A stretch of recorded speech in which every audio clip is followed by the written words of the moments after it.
Mic check, mic check. Mic check, 1, 2, 2025. 2025. Yes, sir. What it do, what it don't, what it is, and what it ain't. It's your boy, Otaku, aka Don Solo, aka Solo the Don, aka Solo the Swaggy, aka New Year, New Mon Ami. And of course, this is Dual-Wield Gaming Podcast, episode 17. And I am here with my co-host, Stu Bagels, aka Subeg, aka the Gaming Gardener, aka the Green Thumb, aka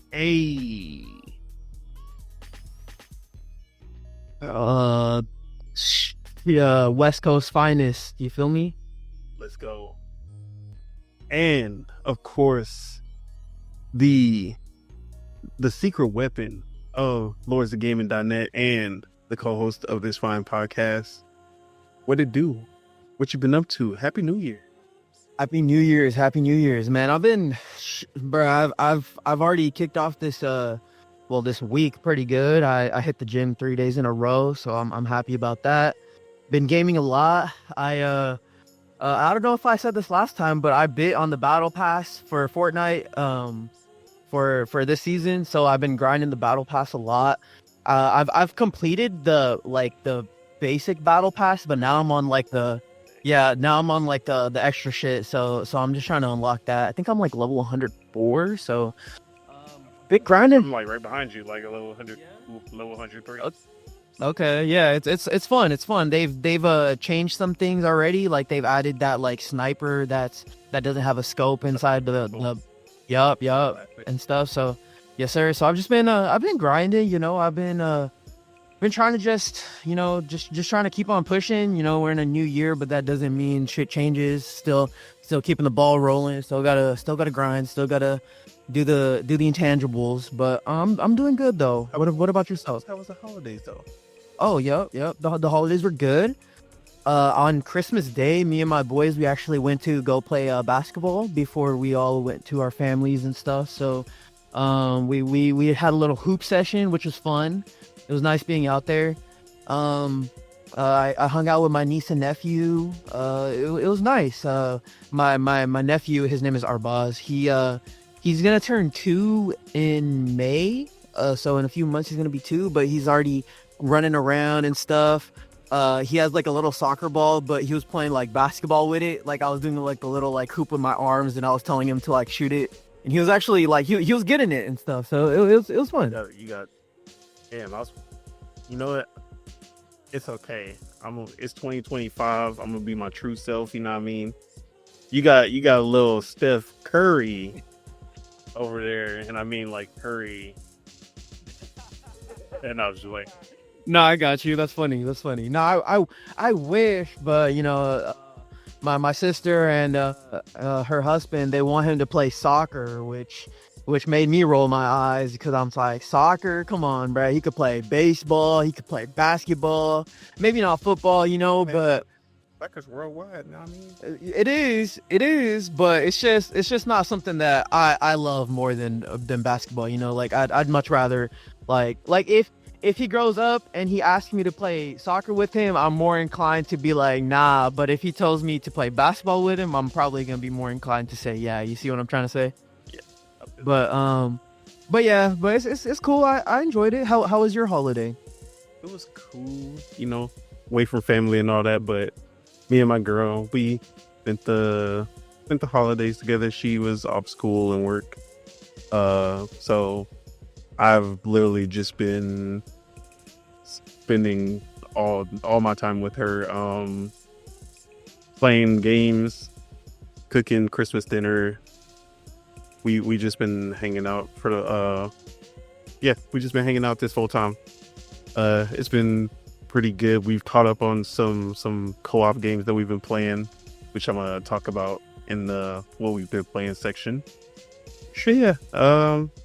Just been chill. I've still been working, but it is what it is. It's good to have her around that house, so because he's usually off working for most of the day. So these 2 weeks have been great. Oh, yeah, that's nice. New Year's we really ain't do shit, honestly. Like I was like, man, I'm gonna cook up some steaks. I'm gonna like we gonna have a New Year's dinner and everything, and then we were just like, yeah, it's not happening. We play Fortnite until the New Year. For sure. But yeah, that's basically been my holiday. Just been chilling. Yeah. But let's talk about some games, because for sure we both been gaming a lot over this holiday. Let's start with you, because I feel like yours is going to actually be interesting than mine. Sure. So I've been playing like a cool assortment. Of course, I mentioned Fortnite, but we don't even talk about. Actually, Ballistic. I got to put this on the record because I came out busting and saying that shit was kind of whack. Now. Yeah. I kind of came out busting saying that shit was whack, but I've been playing that. It's actually I'm starting to like it a little more. I wouldn't say a little more. I'm actually starting to like have a lot of fun with it. There's some respect. I'm putting some respect on that Fortnite, on that Ballistic. That map though, I have problems with that map because it's I feel like it's very one-sided. If the attackers push B, then more often than not they're gonna win that round. And I feel like it's very it's heavily skewed towards the attackers versus the defenders. Like I feel like it's harder defending, if that makes sense. But it's fun though, especially since it's only ranked right now. I think there's no like unranked mode, right? What happened with the unranked, and it's offline. Yeah. But so it's only ranked right now, and I'm fucking platting that shit for some reason. So it's like I kind of been going off, not gonna lie, probably mopping up little like 12-year-olds and shit after Christmas dinner and stuff like that. So it's all good, but that Ballistic mode is actually pretty fun. It is a lot like Counter-Strike and Valorant in the fact that like you're way more accurate when you don't shoot while you're running. So like if you're crouched or if you're standing still, you're way more accurate. Yeah. But you can still, unlike Valorant and Counter-Strike, you can get away with jumping around and shooting, kind of like a Call of Duty. Exactly. Yep. And they still have the slide in there as well. So yeah. So that Ballistic, I'm bending the knee. That shit is actually pretty fun. I'm excited to see the more maps that they add and stuff like that. So, well, what do you think? You think they're gonna have like more than like a few maps, or you think it's just gonna be like a couple? I'm pretty sure. Like, I don't know if they're probably gonna do every season. We'll see a new map for Ballistic. Like every time there's a new chapter or new season of the chapter, they'll do what's it called? They'll do a new map in Ballistic. For sure. Yeah. I'm excited. I'm excited to see their additions to the mode. It's nice that it's there. It gives people that maybe don't play FPSs kind of like an entry point into it, which is also nice. But yeah. So that's Fortnite. The other game, which I'm probably not gonna spend as much time talking, is Mini Shoot Adventures. I got seen this game going around, but I haven't seen any gameplay for it. Yeah. So. The premise of it is it's like a twin stick shooter, so like Geometry Wars or I forgot what that was on Super Stardust, I think on PlayStation, right? So it is kind of like that, where it's it is a twin stick shooter where you move around with one joystick and then you could shoot with the other joystick. But and you're in a little spaceship, but it's not like level based. It's more like a Zelda game. Like it's laid out like an old school Zelda game where it's like you go into dungeons and stuff like that, and like there's enemies in the overworld and there's stuff to find in the overworld, heart pieces and all that stuff. So it's kind of like this cool mix of like top down or twin stick shooter and like a old school Zelda game type shit. So it's fun though. It's I got it because I wanted something like easy to pick up and play on the Steam Deck. So so I could actually like start using it more instead of it just be sitting there and doing nothing with it. But not too far in it. I'm gonna say like an hour into that game. I just unlocked the upgrade to make like the gun shoot faster instead of, because you can like allocate different points into like different upgrades for your ship. And right now I'm focusing on the weapons instead of like the health and stuff. But it's fun though. I actually really recommend it. I don't think it's that long, but I think it's only like $10 right now. So if you're looking for like a twin stick shooter, definitely look at Mini Shoot Adventures. It's really fun. So there's that. That seems like it was up my alley. I'll probably You would probably like it. But outside of that, the other two games that I've been mainly playing is Metaphor and Unicorn Overlord. For Unicorn Overlord, I've been playing that game like before bed. That's been my before bed game. I'll probably play like 30 minutes and then I'll fall asleep. I don't have that much more to say other than the fact that I'm just trying to complete as many quests and do as much of the deliveries and stuff per town that I'm like reaching. I'm still in like the first main quest. I still need to talk to Miriam, so I'm making my way over to her. But leveling up my units. I'm trying to do as many side quests as I can. I'm not following the story too hard, but it's enjoyable. It's really just like a winding down type game for me. Yeah. Like not too much kind of basic. It's nothing too crazy, but there's some character beats and story stuff that starts to pick up later. And then you start to find like the characters that are really interesting, and it picks up for sure. Okay. Yeah. I expect it to pick up, but for like the gameplay, I'm mainly just focusing on I'm trying to figure out which characters have like synergy with each other, like which characters can buff each other and stuff like that. So I'm still kind of just like just going through the motions, trying to figure all that stuff out. Yeah. But the last how many units can you have in one group right now? So I think I can put up to 4, and the max I have is 3 for each of them. Yeah. So I'm kind of I'm making my way, I'm figuring it out. I am still like relatively new to this genre, so I'm still, learning it and stuff, but it's fun. I haven't been too challenged. Like I've every side quest and all the quests that I've done, I haven't failed at them. So like I'm figuring it out. Wait, but it starts to get. They're gonna start testing you. Oh yeah, I don't doubt it. Wait, you said you're relatively new. Are you not a Fire Emblem person? You haven't. So I've played a little bit of Fire Emblem, but I've never really dived into it. The one that I played was on the 3DS. I think it was called Awakening. Yeah. Yeah, that's the one I played, but I remember not getting too far into it. So yeah, I'm still pretty new to this genre, so I'm still trying to figure it out. But it's fun though. I'm liking it. It's very cozy. Like I'm playing it and I feel very comfortable like playing it. So it's nice. And like I said, I'm playing it in English, so I'm still actually enjoying the voice acting. So it's cool. But that's Unicorn Overlord. The last unit I unlocked was the witch.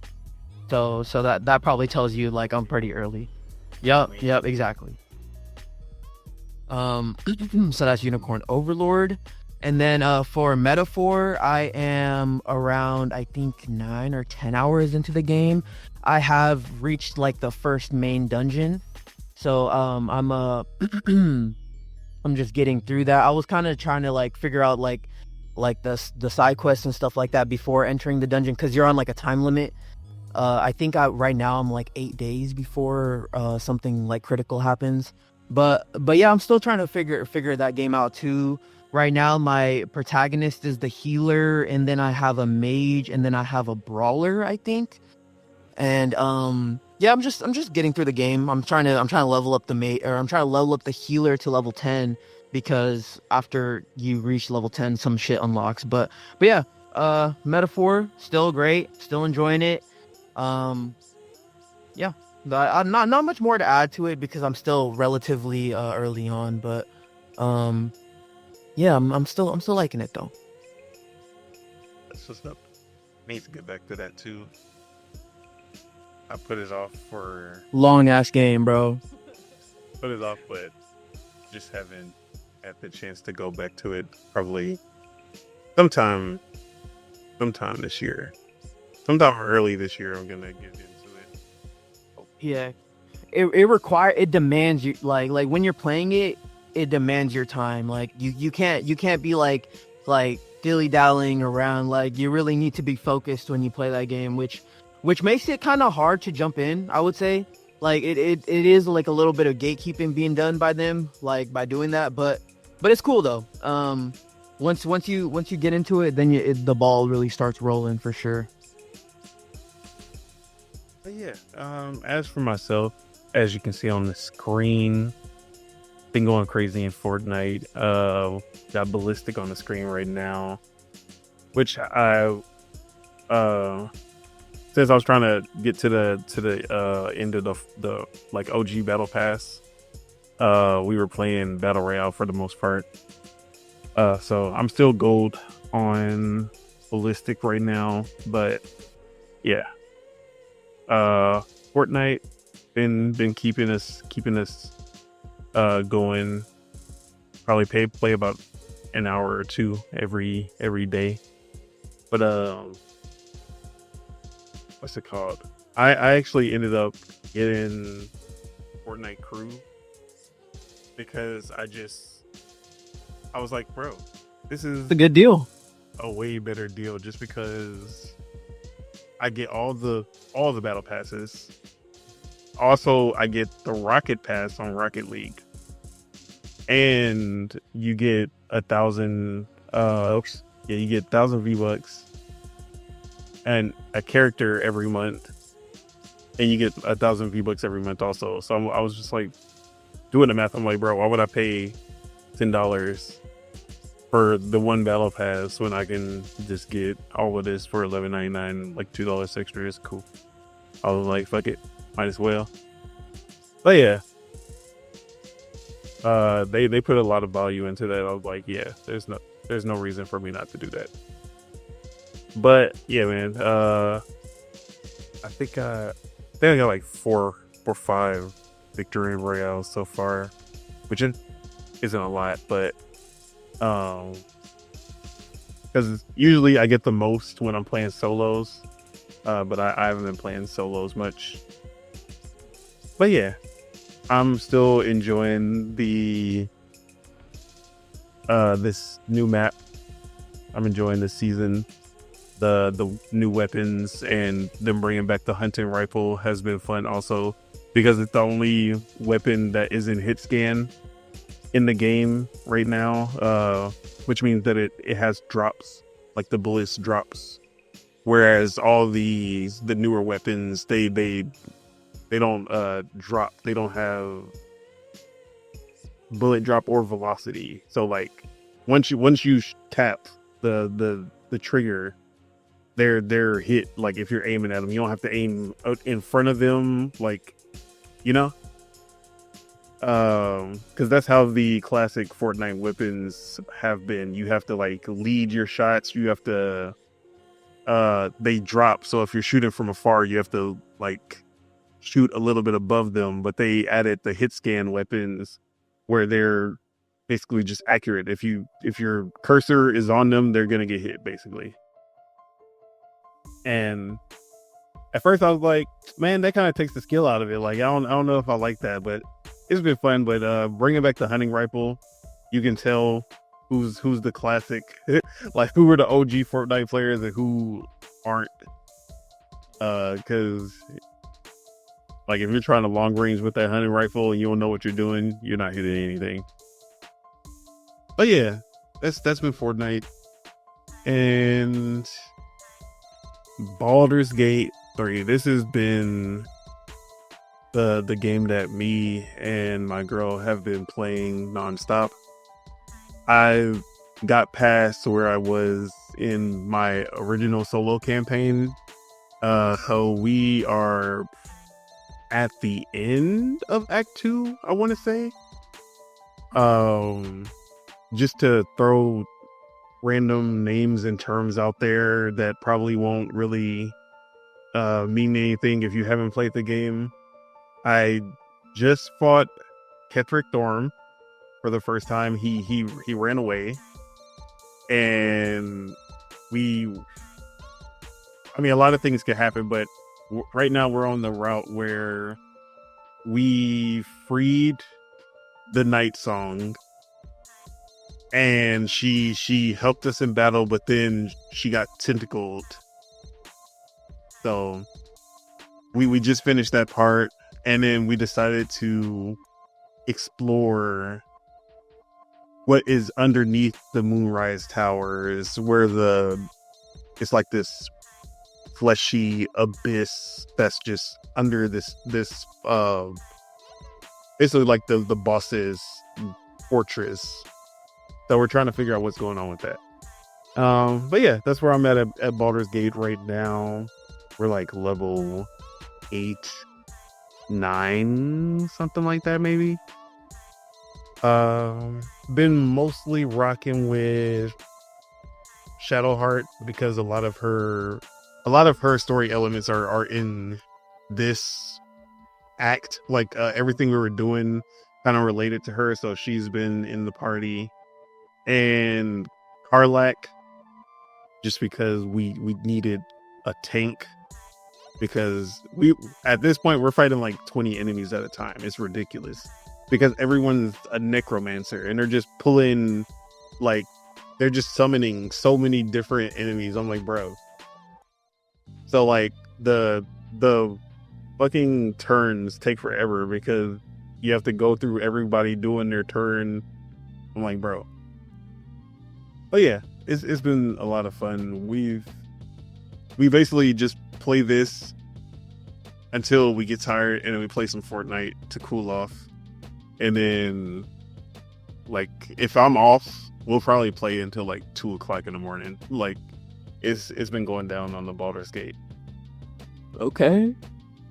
But when I did have some free time, I like, or I shouldn't say free time, but like alone time, I guess, when I was playing a single player game, I beat a game.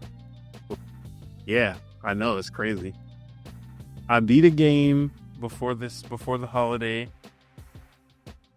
Volcano Princess. Oh my god. Wait.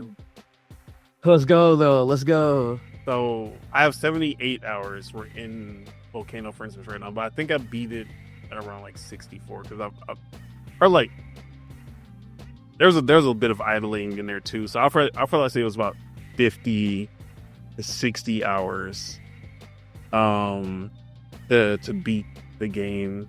And I was doing like a lot of side stuff and trying to basically level her up as much as possible.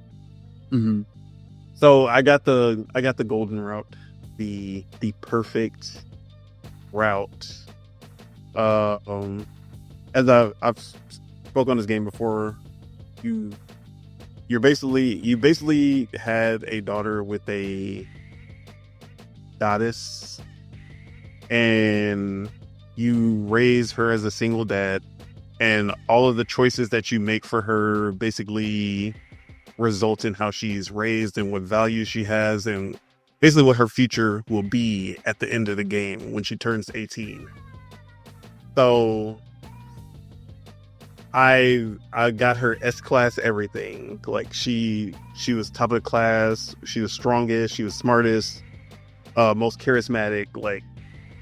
And so at the end of the game, she became like the route that I completed, the S-class. She became the next volcano goddess. And then like there's also like you basically can like choose who she's gonna be married to. Mm-hmm. Harem route. She got everyone, all of them. I was like, bro, that's my daughter. I was like, hell yeah, the harem route for sure, like perfect route basically.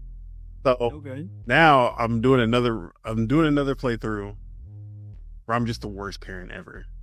Just, I won't say abusive because I can't hit her, but like, I just criticize her. I'm like, yeah, you're not doing good enough. I make sure that she's like slacking in school, not putting up her stats. I'm just trying to see what is the worst possible ending that you can get in this game and what happens. But yeah, this game is fun. And it's like easy to just play because it's just a point and click. So, it's, how would I say? I don't feel like I'm like really playing a like intensive game where there's a lot of, it's kind of just like mind numbing, just relaxing. I'm just like going through just like doing all of the daily stuff to make sure that she does everything she needs to do and leveling up and going into battles. Which I will say that those fucking like late game battles are actually like, they actually get pretty intense. Because I thought the combat was like not as, at first I was like, man, the combat isn't really well thought out. It's not that good. But later on, once you start unlocking other companions and you get all these different abilities, and then you start going against enemies who have all of these different spells and they can get you with status effects and all this, it gets pretty intense, especially that final boss.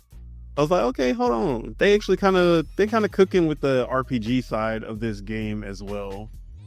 And then okay, I will say that the story kind of just falls apart at the end, or at least I just was not paying enough attention, because they have like a little twist on one of the characters who you thought was good, and then it like you end up fighting this character, and then it turns into a whole, like, as you would expect of any JRPG, you end up fighting God, as you like.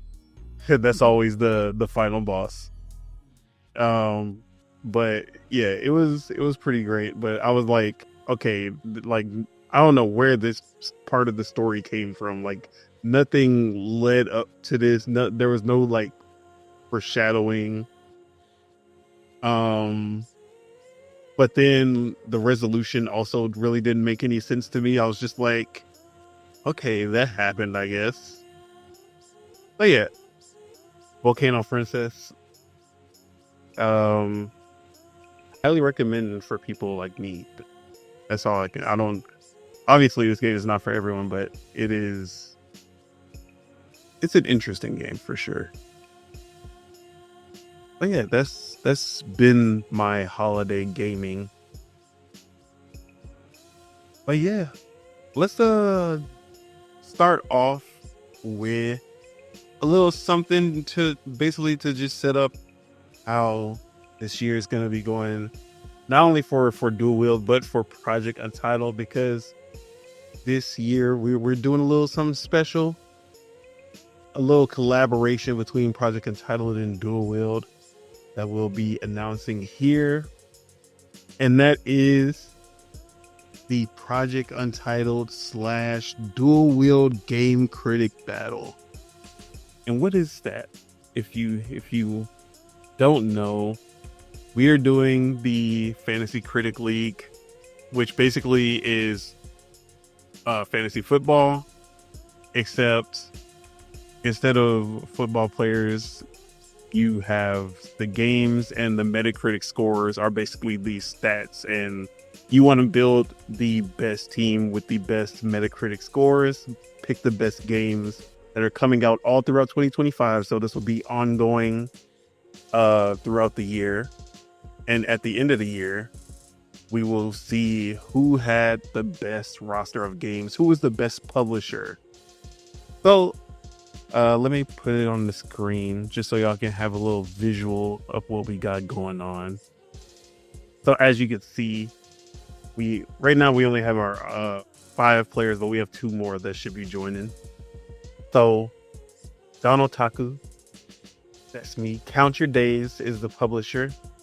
You know, as everyone's gonna be counting their days to the next game that we release, because like everyone wants to play Count Your Days games. Like it's, Then we got Avatar Subeg with Clipper Nation. Yeah, what do you got to say about your publisher? Like, Yeah. So we're financed by Steve Ballmer himself. oh, No, just kidding. No, but I don't know if you knew that, but Steve Ballmer actually owned the Clippers. Did you know that? yeah. Okay. I knew that. Okay, that's what's up. Yep.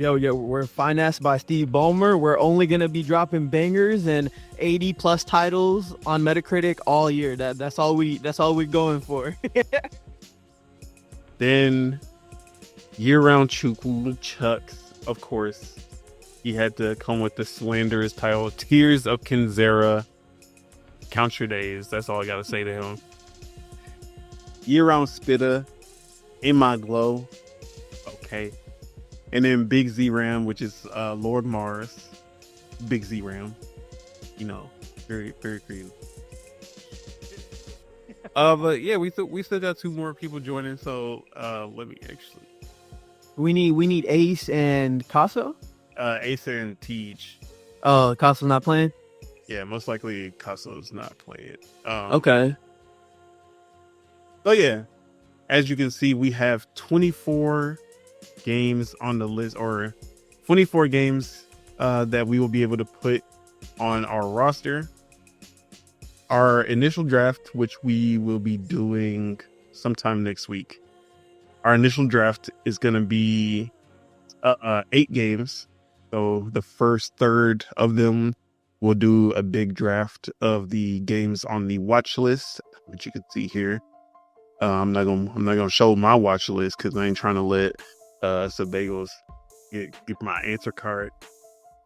But yeah, so you can see that they basically have a hype factor of which games are the most hype, basically the ones that are being picked the most by other leagues. So Monster Hunter Wilds, Grand Theft Auto 6, obviously, Ghost of Yotei, those are the big ones up here. And you basically just we select the games that we want on our watch list, and then they'll basically select our first 8 games from that watch list, depending on what order we have it. So yeah, we'll be starting that next week. But the Bagels, what are your big wins? Who's your big 3? Like, Okay. Damn. So you want me to spill the beans? Nah. I got you. All right. So similar. yeah, we probably do. Okay. So my top 3. The number 1 is Monster Hunter Wilds. Number 2 is Ghost of Yotei, and then number 3 is Split Fiction. Oh, I guess we don't have. Oh no. Because my first one is in GTA 6. Okay, that's number 5 on my list. Yeah. There. Okay. It's Rockstar. Like, a 95 plus is basically guaranteed. Sure. Then, right before that is Metroid Prime 4. Because Before on my list. every Metroid Prime has been 95 plus, like 92 plus. Besides Federation Force, which we don't talk about. And Hunters, which was a great game, but obviously was held back by the hardware. And then third, unannounced 3D Mario title. Okay. Because 3D Mario, guaranteed 95 plus. So basically, I'm going for the ones that I know the history, and I'm expecting them to hit in that same range, maybe a little lower, but still they're guaranteed 90 pluses. So I'm like, yeah, it's the big one. It's the big dogs for me. Okay. But yeah, yeah, man, this is gonna be fun. Especially, I want to see like how Chuck Spitta and all of them like what picks are they gonna be going for? I know Chucks is gonna be a mess. I ain't gonna lie. I already know him. He gonna be like, oh, Infinity Nikki? Hell yeah. But yeah, sure. So we do have a few special rules, which I don't think I've explained yet. So we have these brackets. So the blue listings that say NGF, that is new gaming franchises. So you must have 6 new IPs on your list on your roster. Mm-hmm. So these blue slots are basically guaranteed, or not guaranteed, but they're set aside for new IP. So you have to have 6 of those. Then the flex category, this is for remakes, reimaginings, expansion packs, and partial remakes. So you must have 2 of one of those 4, basically. So at least 1 remake, at least 1 expansion pack, at least like out of the 4, you have to have 2. And then the red ones at the bottom, these are the counter picks. So basically, to use an example, let's say I see Subeg picked up Borderlands 4. I'm like, there's no way that game's gonna score over in like, that's probably gonna be the lowest game on his list. So I'm a counter pick Borderlands 4. And I'm basically, the counter pick is that you expect this game to do like worse than all the other games, or bad. And the less points it gets, the more you get points because of that. Okay. But if it does good, then whoever counterpicked that title loses points, and then you will gain the points instead.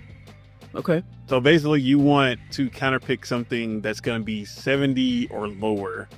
You feel like it's going to hit that 60 range, or at least be in the 70, so you don't take as much damage. But you have to pick 4, so you have to counterpick.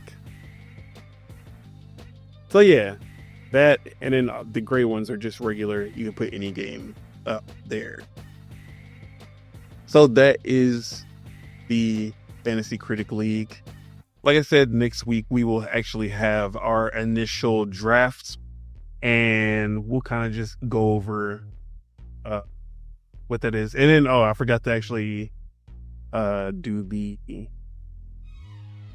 actual details of how we'll be picking up. So we'll be getting the first 8 games, but for the next 16, we have a budget of $100. And we'll be able to bid on upcoming games. So say the Xbox January Direct happens and we get a surprise Oblivion remaster or remake, and we're like, oh, okay.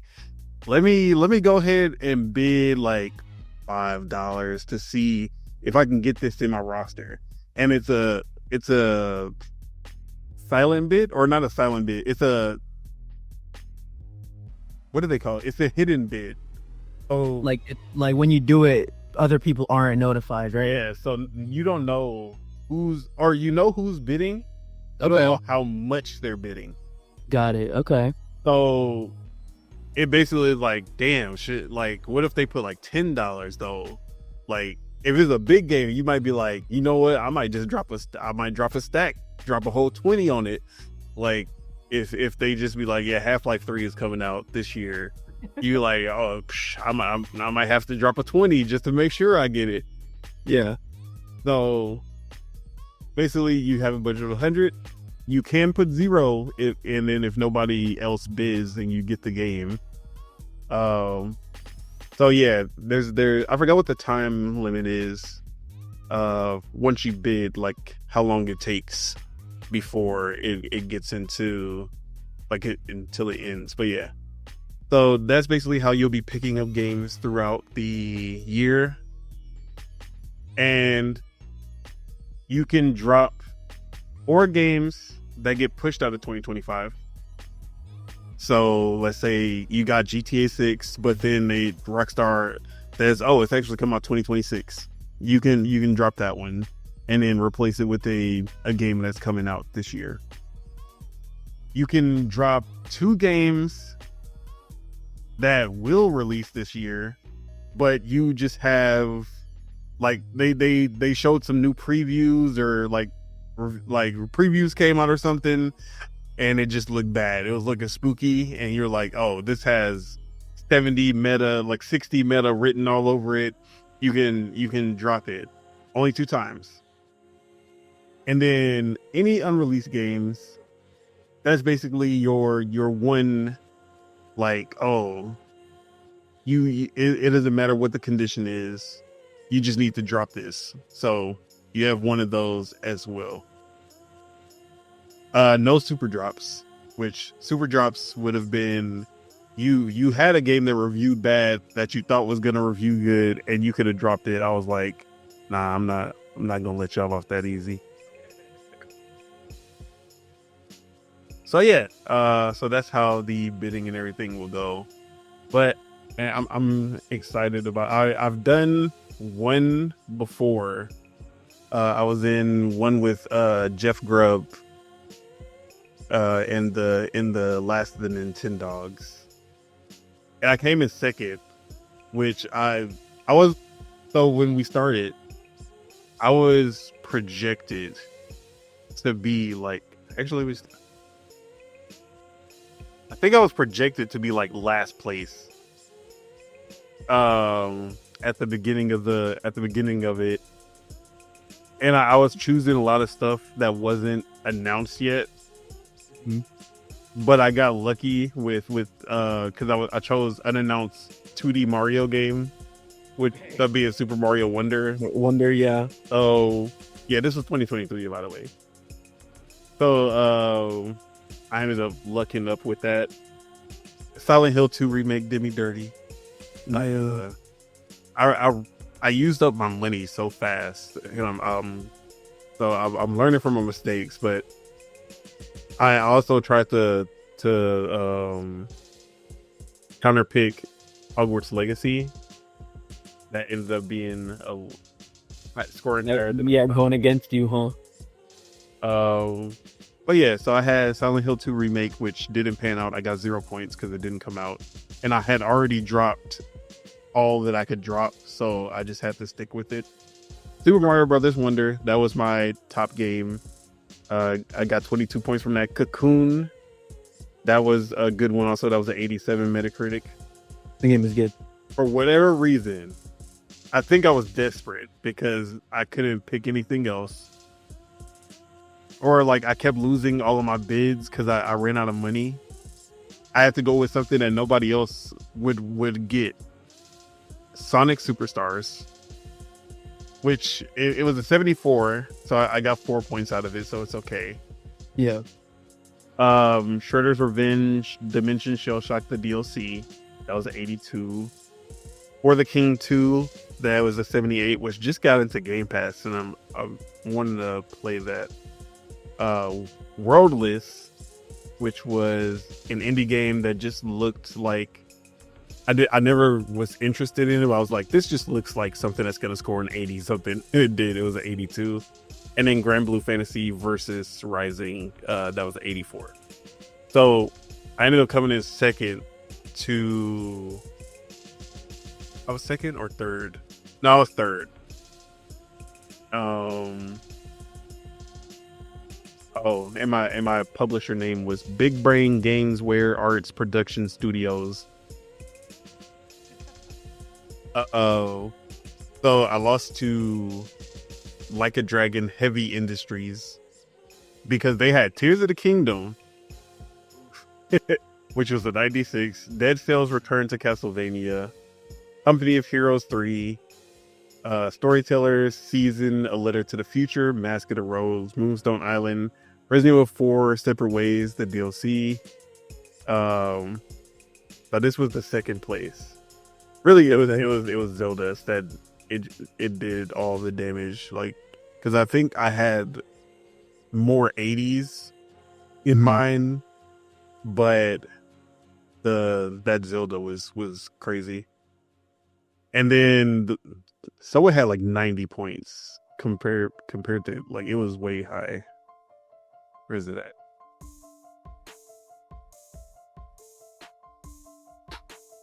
Or am I tripping? Or maybe that was the winner. I think I did come in second. Yeah, I came in second. No, here it is. Bad Games Inc. Where are you at? Oh, I was missing it. Okay. So they had Final Fantasy 16. That was 88. Armored Core 6, 85. Alan Wake 2, 89. Samba de Amigo, which was 73. EA Sports WRC, that was 79. Dragon Quest Monsters, 73. Song of Nunu, 75. But then Asgard's Wrath, 93. And then they counterpicked Assassin's Creed Mirage and RoboCop, which was a 76 and 73. So they got like the lowest hits on that too. So that's just to show a little how it goes. But that is the Fantasy Critic League that we're going to be doing next week. We'll have our draft picks, and then we can talk a little bit more about it. But yeah, let's go into some quick news just to round up some of the big stuff that happened over the holidays. And we're going to go through it quickly. It's not going to be our full-on news sections because we have a big section that we got to get to.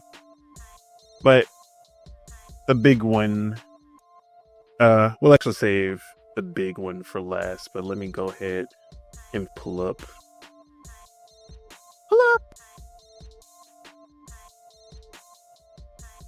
All right. So, Final Fantasy can no longer be exclusive, according to the producer or director. I can't remember. According to Yoshinori Kitase, he said that Final Fantasy VII Rebirth sales don't disappoint, but they can't be exclusive to a single console anymore. I think we need to offer the game to as many players as possible. This was an interview with, I know this was it was an exclusive interview with IGN Brazil. So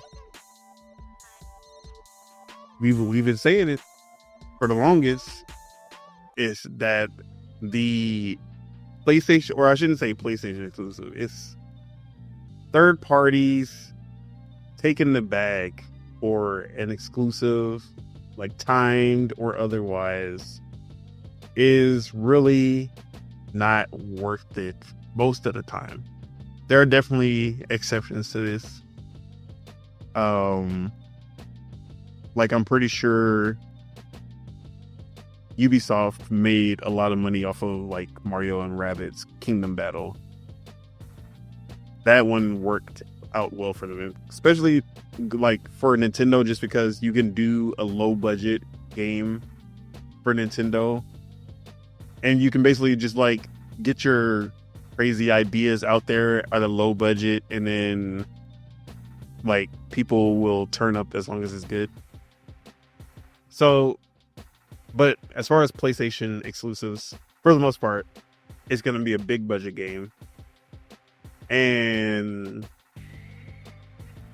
the bag that PlayStation gives you at first sounds good, but when you see how bad the staggered releases have been, especially for Square Enix, like Final Fantasy 16 on PC did not do huge numbers.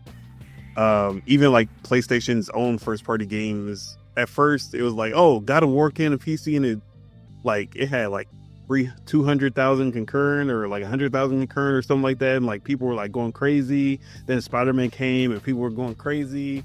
But then as time went on, it's just like, oh, like people stopped caring. 70K. Yeah, it just started going lower and lower. And then we got like Uncharted only doing like 10K. I'm like, bro, that's Uncharted. Like, Yeah. so the staggered releases just aren't, because the hype, the relevancy, all of that has died down, and it's really just like, why, like, people are like, oh, there are more hype games, there are other things to play at that point. And people like to follow the hype, so it just seems like these staggered releases with the timed exclusivity is just not working out for these publishers anymore. So we've both been basically saying this, and now we have Kitase actually coming in and just saying it like outright, like, yeah, it's we can't do this anymore, basically. But yeah, how are you feeling about that? Yeah. Yeah, like you said, we've been knowing this. It's not beneficial to them to do like the exclusive like time exclusive type thing. Like it's not beneficial to them, like, at all. If anything, it, like, in my opinion, Final Fantasy VII Rebirth being exclusive to PlayStation 5 probably hindered that game more than it helped it. But yeah, no, I'm happy, and this tells me that it's gonna come out on Switch 2, Xbox sooner rather than later. Hey, it's all I'm gonna say. Final Fantasy VII Remake and Final Fantasy VII Rebirth are gonna be at the initial Switch 2 presentation. I'm gonna bet money on that.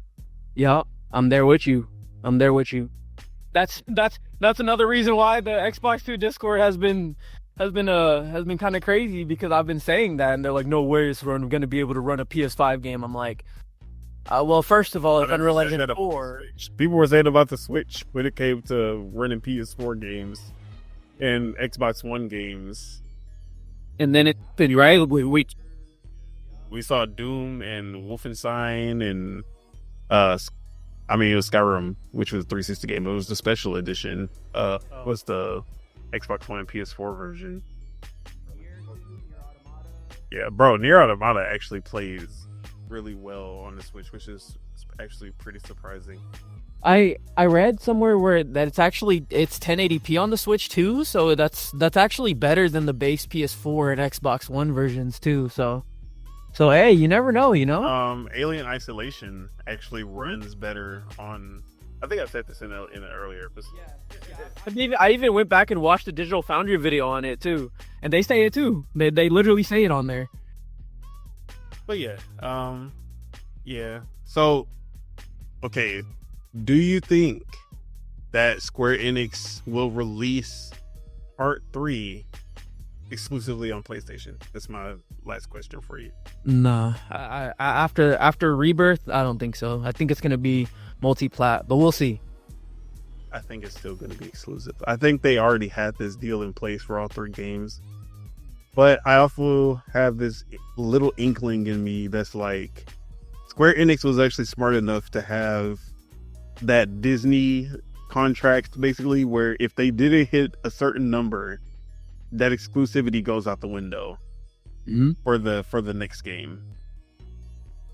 So I'm like 80. I'm like 70-30. Like, I think it's still going to be exclusive, but there's 30% of me that's still pushing like, maybe it won't. I do think, however, for Final Fantasy VII Remake Part 3, I think that's a next gen game. So I don't think it's a PS5. Coming on PS5. But yeah. All right. So let's go on to the next topic. Half-Life 3. We were I think last episode, or either when you were on Project Entitled or last episode that we did, we were talking about Half-Life 3. But we just got some news? Question mark? About Half-Life 3 in 2024? What's up with that? So, Half-Life 3 has moved to its next stage of playtesting, it's claimed. This is coming from Tom Henderson at Insider Gaming. The highly anticipated Half-Life 3 has moved to its next round of playtesting, it's been claimed. That's according to Gabe Follower, who has a history of leaking similar information on previous Valve titles, most notably Deadlock last year. According to Gabe Follower, his sources have revealed that HLX, Half-Life 3, started playtests for family and friends of Valve developers in the past few months. While the information doesn't give us much information, why would you say that? Well, No, I'm just kidding. into what Half-Life 3 entails, it does tell us that the project is now at a fundamental stage of development and can see the game delayed further if it does not resonate well with the new playtests. So, Half-Life 3 it seems like it's actually moving along. Valve is making games. Like, what's going on? What is up with that? Valve making games. Come on. They're just a Steam company. But are we excited for this? I mean, yeah, sure. I don't think it's gonna be called Half-Life 3. Oh, yeah. It's probably gonna be called something else. But yeah, I'm excited. Even though I have no like prior like experience with the Half-Life series, I'm still excited to see what this is for sure. Yeah, I'm definitely excited. Even though I don't think Half-Life 3 is just going to be this phenomenon after all this time. Everything Valve touches is gold to me. So, like, they understand game design, but they also, like, they understand game design, but they can actually fashion it into a AAA experience that makes sense to the AAA crowd who are just there to like, oh, the graphics, oh, the narrative, the story, but they also have very unique gameplay mechanics and well designed game mechanics at that. And they kind of blend. They have an indie spirit with the AAA like body, and you don't really see that today, like in most developers, like especially AAA developers. So that's what I love about Valve. Like, even though it takes them forever to put out anything, when they do, it's always magical. Half-Life Alyx, that was fucking magical. I had my VR headset. I was playing these basically tech demos, wondering like, why did I buy this piece of shit? Played Half-Life Alyx, and I was like, holy shit, that was literally like, that game alone made the purchase worth it, because it was an experience that like I've never experienced in a game before. Although I played 100 like first person shooters in VR before that. For whatever reason, they understood the assignment and they executed it so well, to perfection. And then same with like Portal, still like Portal 2, like top 3 greatest games of all time for me. Like even just the first Portal, like it was more like a tech demo. They were like trying to test it out, but then Portal 2, they just fleshed it out to perfection. And I was just like, bro, that's when Valve was really just shot up for me. I was like, yeah, they got this. And then obviously like Left 4 Dead, like they honestly just don't miss. Multiplayer, single player, they do it all and they do it great. So yeah, I'm excited. Even if it wasn't Half-Life 3, if I see Valve's name on it, I'm just gonna be like, hell yeah, I'm excited for that game. But anything else you want to add? Nah, I'm if this is coming out of the guy that reported on the Deadlock stuff, then I would say that this has some validity to it. Yeah, most likely. All right. Yeah, that's everything except for the big one for the news, which basically is it's a lot. Hurry the fuck up, Nintendo. No, I'm just kidding. Switch to, so we talked about the guy who came from the future. He was like, on Christmas, we go on Christmas, I'm gonna leak some shit, and then he actually came through, but there was a lot of arguing and controversy and what was real, what's not real, and all of this stuff went down. But he came through and he posted the pictures of the dock, which were kind of zoomed in, but you could just kind of see the inner shell of the back of the dock, and then like the front with the Nintendo Switch 2 logo.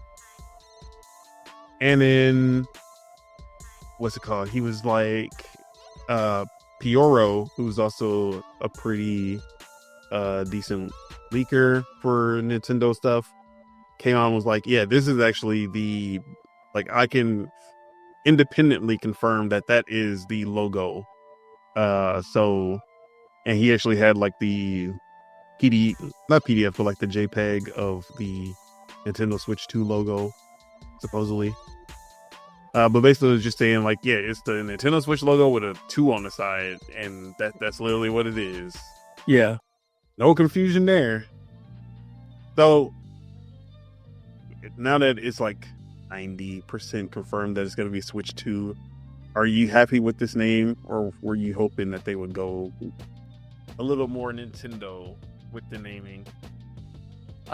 Yeah, I wanted it to be the Super Switch, but I'm okay with the Switch 2. It makes it so it's less confusing, I would say. So, consumers, they see Switch 2, they know it's a Switch 2. So I'm okay with it. Yeah. Saying obviously Super Switch it speaks to the nostalgia. It just sounds cool, but Switch 2, like business, like if we're talking business, yeah, obviously you want to have the least confusing option. And that is definitely what that is. So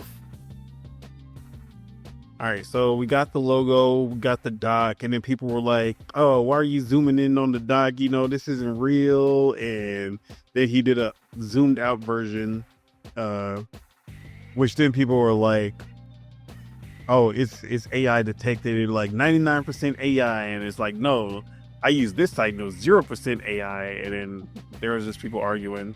But supposedly he did use AI on the background just to make sure that Nintendo can't track like where he is, basically. Yeah, the AI use was deliberate for sure. Yeah, so it was only on the background, not on the products. So you can find all of this on Centro Leaks, CENTRO Leaks. They have all of that stuff up. It was all on Christmas Day that this was happening with the pictures and everything. But we also had Bike Odyssey, who this is more in the grain of salt category. But he goes on to say, I usually don't share information and I'm not a leaker, but I recently heard that Nintendo is diligently working on multiple patches for several games, not all of them. These patches will be showcased in the upcoming Switch 2 trailer. My understanding is that we won't be upsold on playing Breath of the Wild or Tears of the Kingdom 4K resolution on the Switch 2, which is fantastic news. Additionally, the trailer is complete, and the highlights include screen size, new Joy-Cons, third-party support, and a new dock. The screen size will be relevant to the Let's Play Together feature in table mode. And then he puts in parentheses, I'm not a leaker, LOL. So he actually did a little update. I think it was today. Yesterday. And he said, just in minutes before New Year 2025, new Switch 2 patent on upscaling games to 1080p/4K via AI, translated below. Happy New Year, everyone. So this is a U.S. patent 121A2966, published December 31st, 2024, titled Systems and Methods for Machine Learned Image Conversion.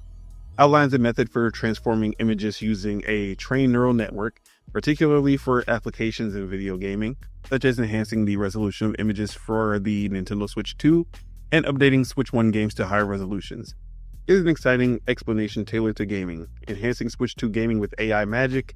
Imagine you're diving into the latest blockbuster game on your new Nintendo Switch 2. The graphics are stunning, but what if you could make them even more breathtaking without needing to overhaul the entire game engine? Enter the magic of machine learning, specifically through the method described in this patent. So the first feature, resolution leap. With this technology, games originally designed for the Switch 1's by 40p resolution can be transformed into crisp, clear 1080p images or beyond, without the developers needing to redesign assets from scratch. AI-driven transformation is the next feature. Let me put more appropriate gameplay on. All right. So AI-driven transformation, the patent describes a neural network that takes the lower resolution image, breaks it down into manageable blocks, adds context like surrounding pixel information, and then applies a series of transformations. Think of it like a digital artist who paints over your game's visuals, enhancing details and sharpness in real time. We have seamless upgrades. For Switch 1 games, this means your old favorites could get a visual facelift. The AI learns from high-quality images, understanding how to upscale elements like textures, characters, and environments to match modern expectations without losing the original aesthetics or introducing artifacts. Performance boost. This isn't just about visuals, since the heavy lifting of image processing can be done efficiently on the hardware. Games maintain performance, ensuring your gameplay remains smooth even with enhanced graphics. Dynamic adaptation. The system can adapt to different game styles or even different parts of a game. You're playing an RPG with both intricate city scenes and vast landscapes. The neural network can adjust how it processes these images for optimal results, ensuring that whether you're in a bustling market or a serene forest of visuals pop.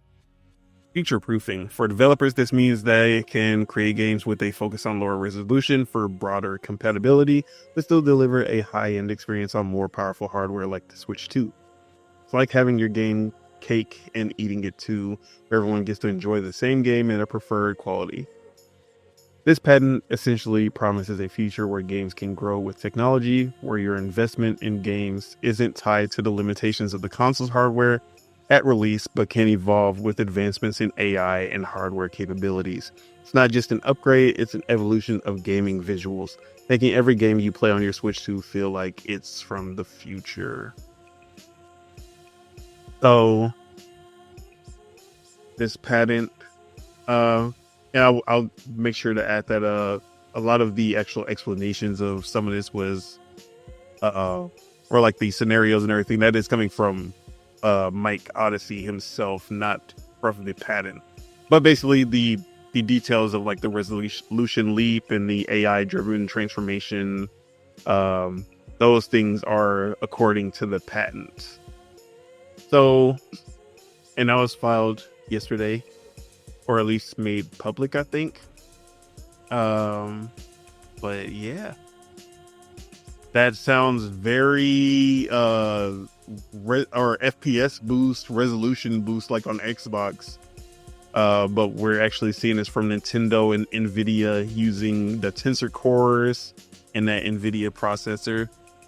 This is the best case scenario. This is what I've always wanted ever since FPS boost came on the Xbox. I was like, bro, there has to be something similar on the Switch 2 when it comes out, because there are so many games that I would love to replay in like 4K 30 or 1080p 60, whatever. Some being like Astral Chain, Bayonetta 3, Mario and Rabbids, the second one, which I'm pretty the same. Sparks of Hope. Yeah, Sparks of Hope. Thank you. Tears of the Kingdom, obviously, and Breath of the Wild. Both of them would just be amazing. What are some other good ones that didn't run the bed? All the Xenoblade Chronicles games are just gonna be fucking amazing. I can't wait.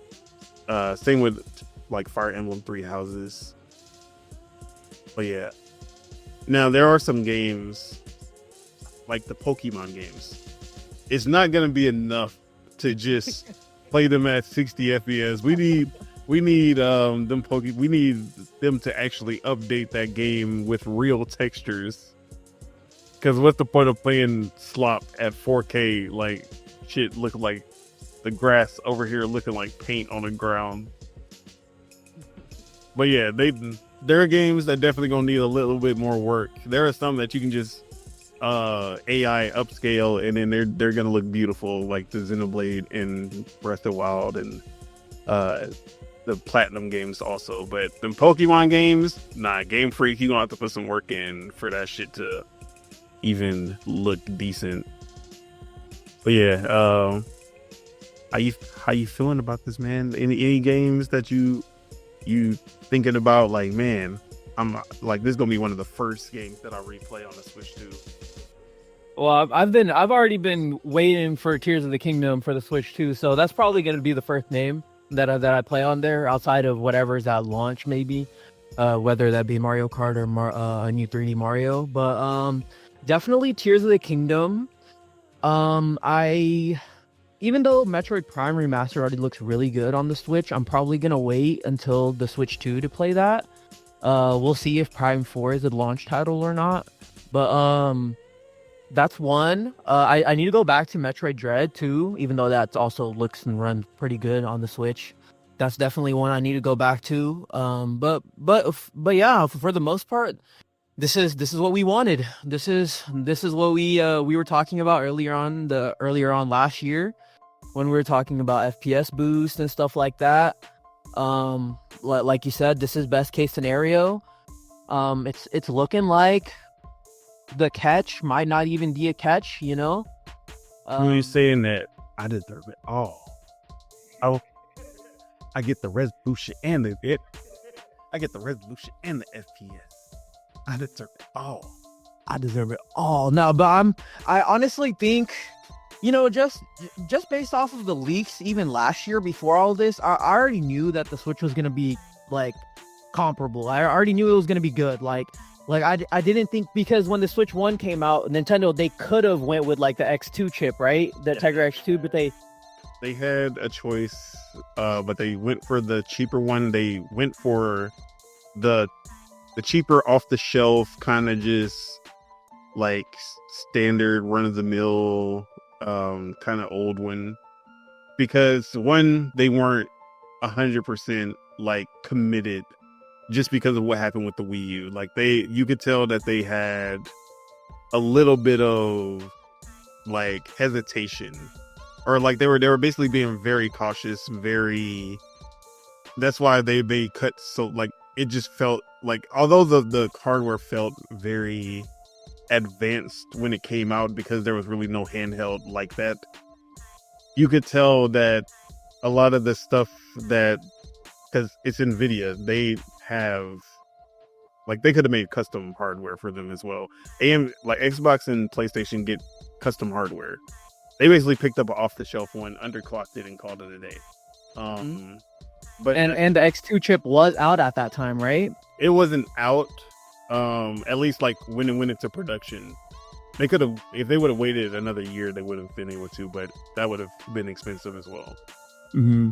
Got it.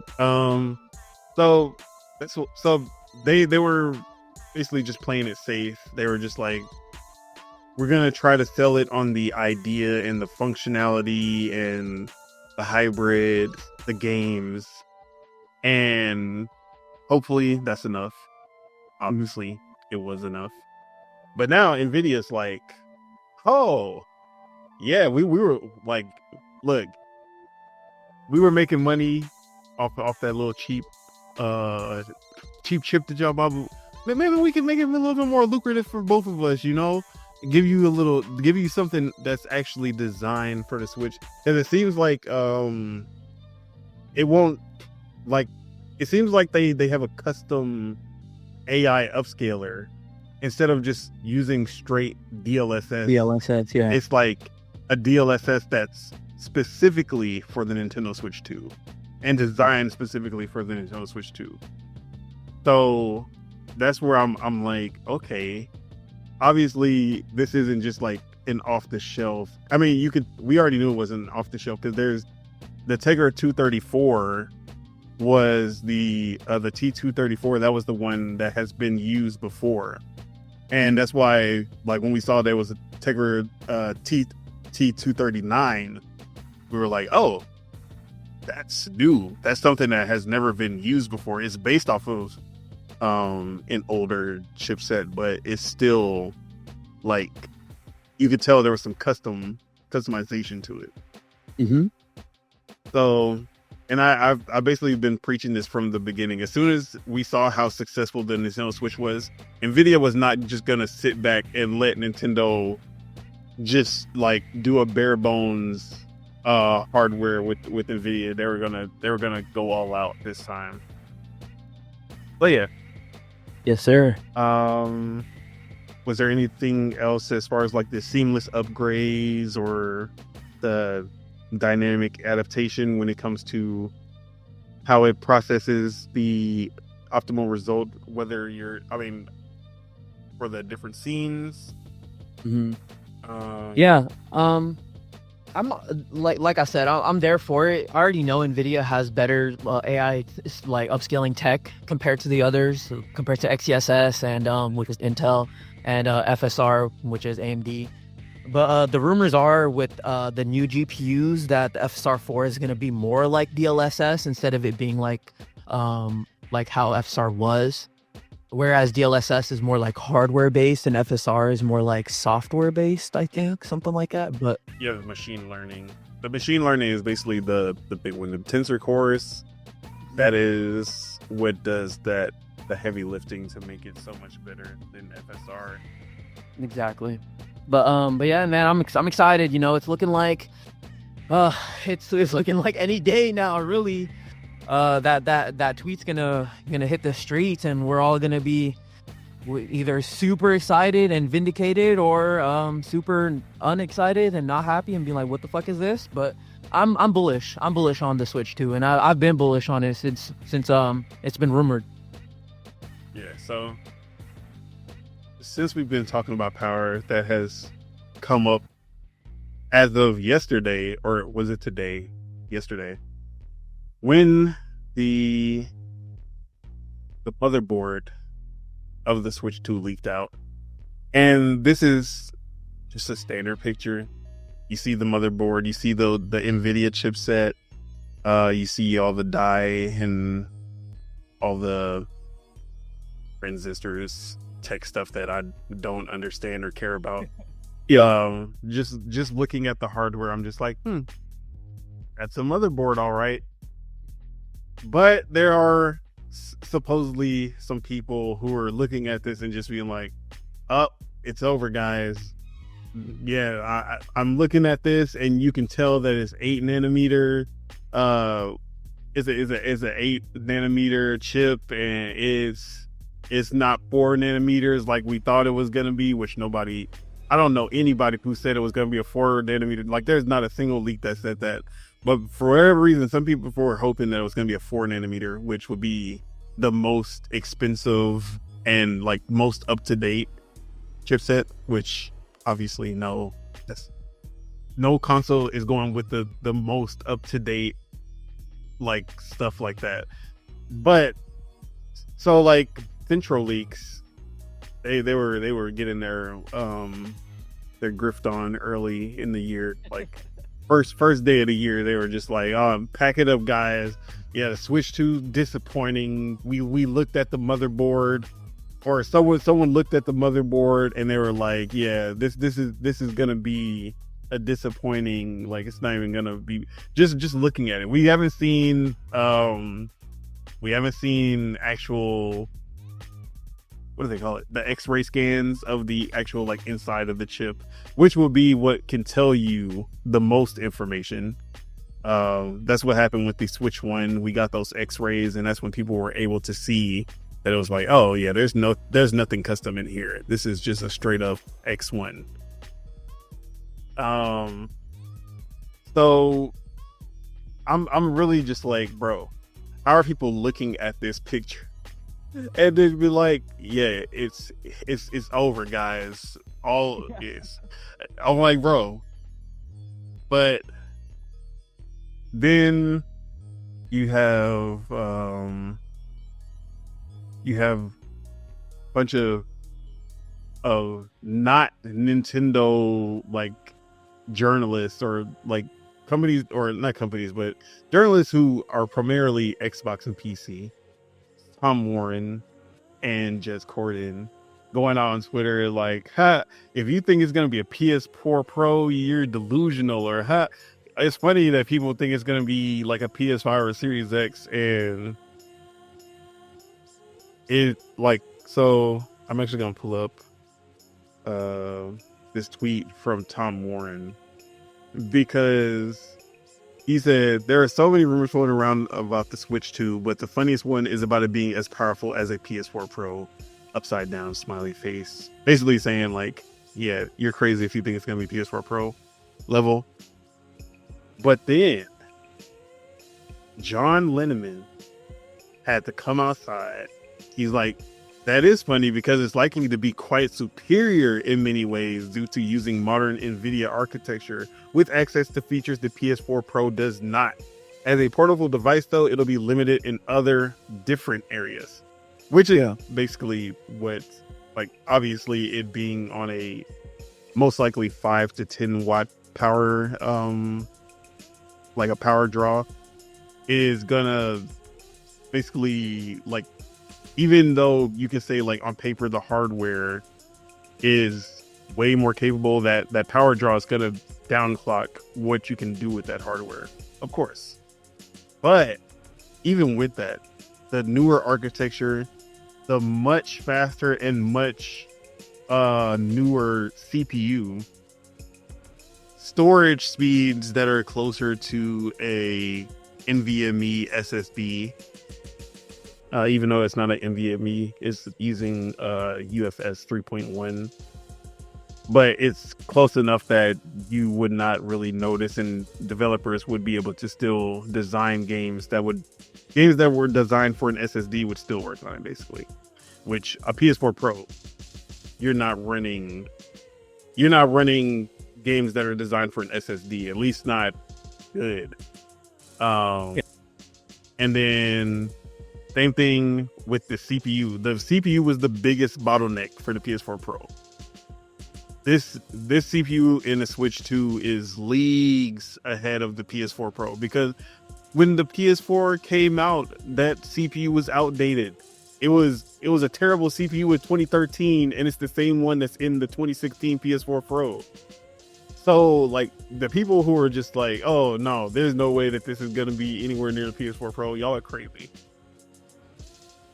So, the fact that, you know, I'm not the biggest Digital Foundry fan. I always say that they kind of ruined gaming culture with the whole like, oh, as you can see here, you can see that this is 1% less fuzzy and it runs at 2 frames more.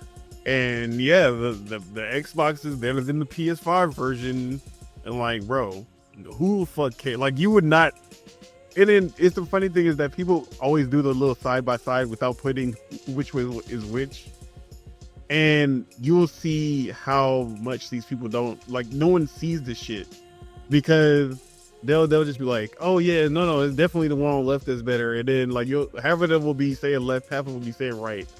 And then they'll come out and say, yeah, it's the same picture, you dumbasses. So I hate that culture that they built with Digital Foundry, but yeah, I trust them as a source when it comes to, because they are deep into this shit. Like they know this shit.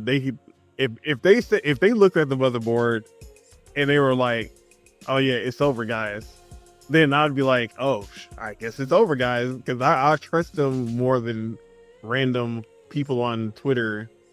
Mm-hmm. So yeah. And also, this is definitely conjecture. This is rumors, but I believe they've seen it. Like I feel like they've seen it. So they, like, it's their word against everyone's, and they've probably they've 100% seen it, because that Gamescom, because it's Eurogamers. They were, yeah. There was definitely some Digital Foundry guys there. Exactly. So yeah, if they're still like backing it up, saying nah, it's probably gonna be more superior, then yeah. But that Wait, I think there was there anything else? Or am I tripping? I think you're. That was everything for the Switch 2. Yeah, other than the on Reddit threads and shit. last one. Go for it. This actually came out like literally right before this show. Genki, not Genki Japan on Twitter, but Genki, the company who does like those small docks for the Switch, and they do other kind of accessories. They will be talking about the Switch 2, their Switch 2 plans at CES 2025, taking place January 7th. And they say, we'll be sharing the products we've just finished crowdfunding, as well as a peek of what's next. Happy to discuss any Switch 2 info we may have, as well as the stuff we're making for it.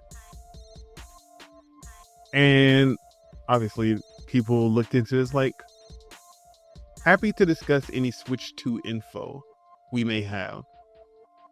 That sounds a lot like you're gonna give away like actual details about the Switch 2, which, you know, seeing the picture of the Switch 2 in cases and stuff is a completely different story than like maybe you go on stage with the Switch 2 model and like, yeah, look at this, and then this is how it docks into our products.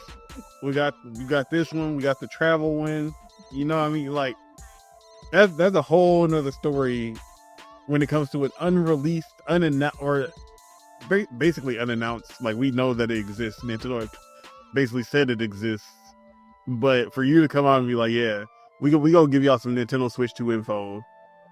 So maybe, just cope with me for a little bit. Just maybe, what if before January 7th, we get the official reveal of the Switch 2? First off, I want to say RIP to all those kids who got Nintendo Switches for Christmas. Now, you didn't get to enjoy it for 2 weeks, but what are you thinking? You think this soon, after the holidays, Nintendo's just gonna say, fuck it, Nintendo Switch 2? I mean, the holidays are done. Who's buying a Switch now? Honestly, like people that got Switches, like people that wanted a Switch have gotten a Switch at this point. So, like I was saying before we started, I think it's happening within the next 2 weeks. And you telling me when CES? January 7th. So in like the next week, right? Yep. See, I don't. And this company has said that they are gonna be there with Switch 2 stuff. Yeah. They so they announced that they're gonna be at CES, and they said, quote, we'll be sharing the products we've just finished crowdfunding, as well as a peek of what's next. Happy to discuss any Switch 2 info we may have, as well as the stuff we're making for it. Then yeah, I'm gonna say that Nintendo's gonna do it within the next 7 days. So, what are you thinking? This gonna be the big presentation, or are we just gonna get the commercial? Commercial. Yeah, that's what I was thinking. Maybe get the commercial, and at the end of the commercial, or a tweet will come out saying like, for the full presentation, it'll be at the end of January or early February, something like that. But yeah, I'm with you. I think we're gonna get the commercial. I'm coping right now. I'm high off the copium right now. Shit, they just drop a tweet, be like, Switch 2. Like, here's a picture of the Switch 2. Bro, if they why would you bring it up? Because that is so Nintendo. Like, well, bro, that is something that they would actually do. Here's a picture of the Switch 2, and then the next day, here's the Switch 2 docking into the dock. The next day, here's the magnetic Joy-Cons on the, like, I could see them doing some bullshit like that. Because for whatever reason, they love just announcing shit randomly on Twitter now. Like, they're like, why spend money making a video when I can just tweet this shit? Yeah.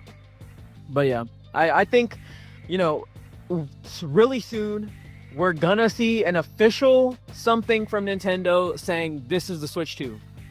Whatever that may be, it's up to them, but we're gonna see it soon. Nintendo, in 2 weeks. I'll be giving y'all 2 weeks. Or I'm flying up to Kyoto. Miyamoto, he about to catch some hands. Who would have thought that the Nintendo ninjas would have pulled up on Nintendo, huh? But yeah, I'm excited for it. We're just it's just days away now. That might be cope, but I'm gonna say it. But also, just doubling back onto the leaked stuff. The dock to me looks a little bit more intricate than the Switch 1 dock. Like, it does look like there's a lot more tech in there, as opposed to the Switch 1 and the Switch OLED's dock. Yeah. But yeah. I don't know if there's tech per se. I think the most we'll see is a fan this time. Okay. Just to basically help keep the Switch cooler, so that it can like produce more power when it is docked. For sure. Because you can see in the pictures, there's a bunch of like exhaust slots, which you don't see that many in the regular Switch dock. Or you don't see any because the fans are on top. I forgot. Yeah. So the fans are on top, so it just goes up. But now you see them on the bottom. There's all these exhausts. So I'm guessing that they have a fan maybe just to like goes into like that basically works with the Switch's like internal fans so that it can boost even more than the regular Switch would in docked mode. For sure. But yeah. Any last words on the Switch 2? Maybe this time for sure this is the last time we'll talk about a rumor for the Switch 2. But I digress. Any last words? I'ma say $4.99 out the door. You're saying $4.99. $4.99 out the door. Hell no. Unless we get them Trump tariffs, it's $3.99.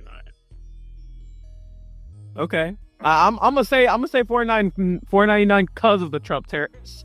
Yeah, like unless we got the confirmation, like, oh yeah, Trump tariffs is $4.99 maybe, but I'm still going $3.99. Okay. Yeah, because I seen the GPU prices, they've already shot up. So I think I don't know if the tariff situation's already kicking in, but it's looking like it's already kicking in. So but we'll see. We'll see. All right. So that's all of our news. Now we just have one last topic, and that is the Dual-Wield Game Awards, as we call it. And this is it's not a real Game Awards, obviously. There are no nominations, there are no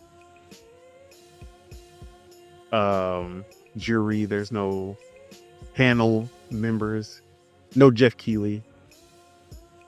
But we'll just be going through categories and basically just talking about the games that we enjoyed for whatever that category is, and basically giving what our game of the year is. But yeah, that is what we are doing. So let's pull up categories. All right. First, best adaptation of 2020.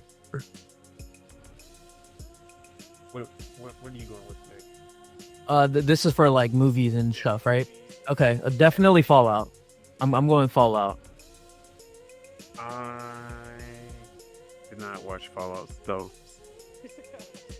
I'm going Sonic 3, baby. I love Arcane, but I love Arcane Season 1 way more, I think.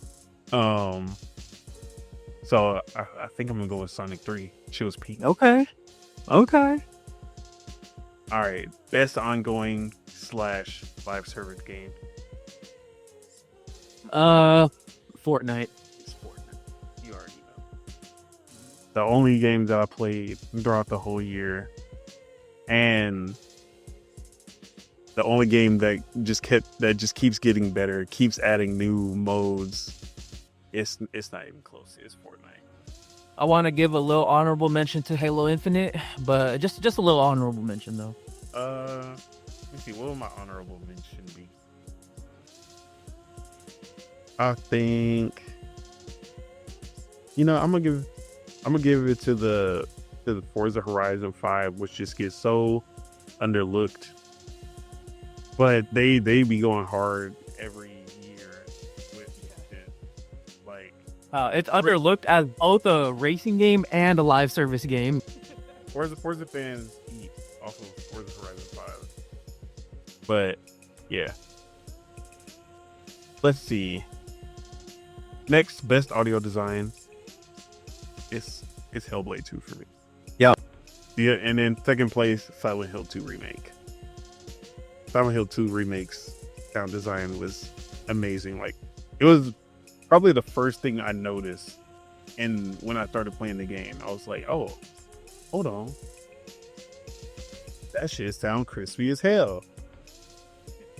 So, yeah, sound design, definitely those two. Silent Hill 2 was like, right. It was trying to come up right behind, what's it called? Hellblade 2. All right, best art direction. I'm actually gonna go with, and this is a game that I haven't played too much of, but actually, hold up.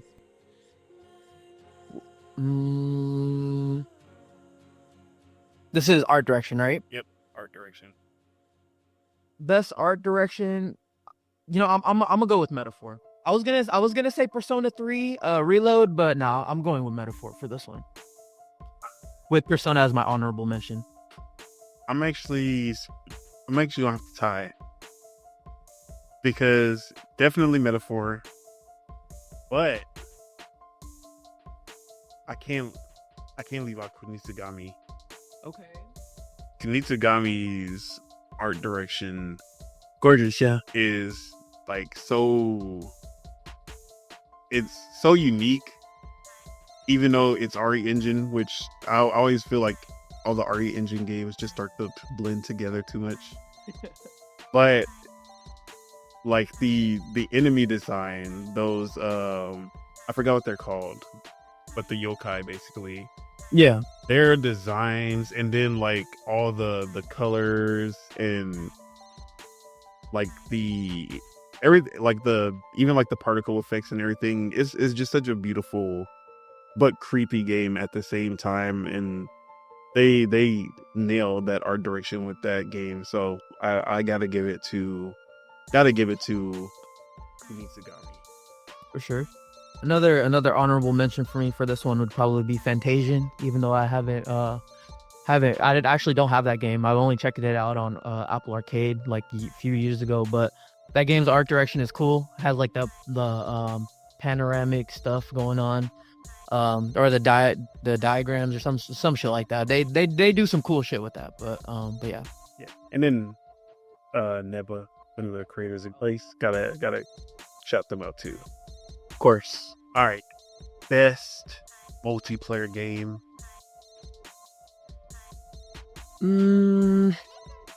It's more Best multiplayer. But just to give it to something that's not Fortnite, it's Call of Duty. I was thinking Black Ops 2. And actually, it's a tie. Black Ops 6 and Helldivers 2. Those are the two that held it down. Okay. I'll give my honorable mention for this one to college football. Actually, honorable mention. I'm gonna go a little more OOP. Okay. And I'm actually gonna give it to Windblown. Take. Windblown was a really good co-op. I was thinking Power World, but then I didn't really play. I play Power World mostly single player, so I can't really give it to Power World. But yeah, that is that best sports game.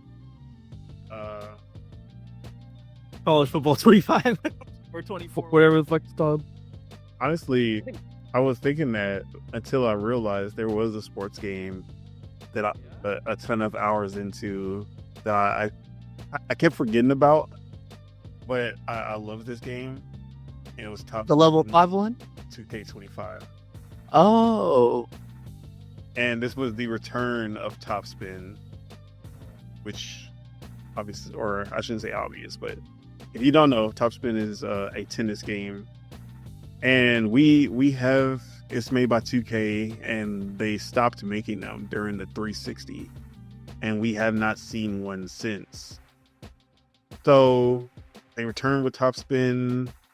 It is definitely not getting the NBA 2K budget, obviously.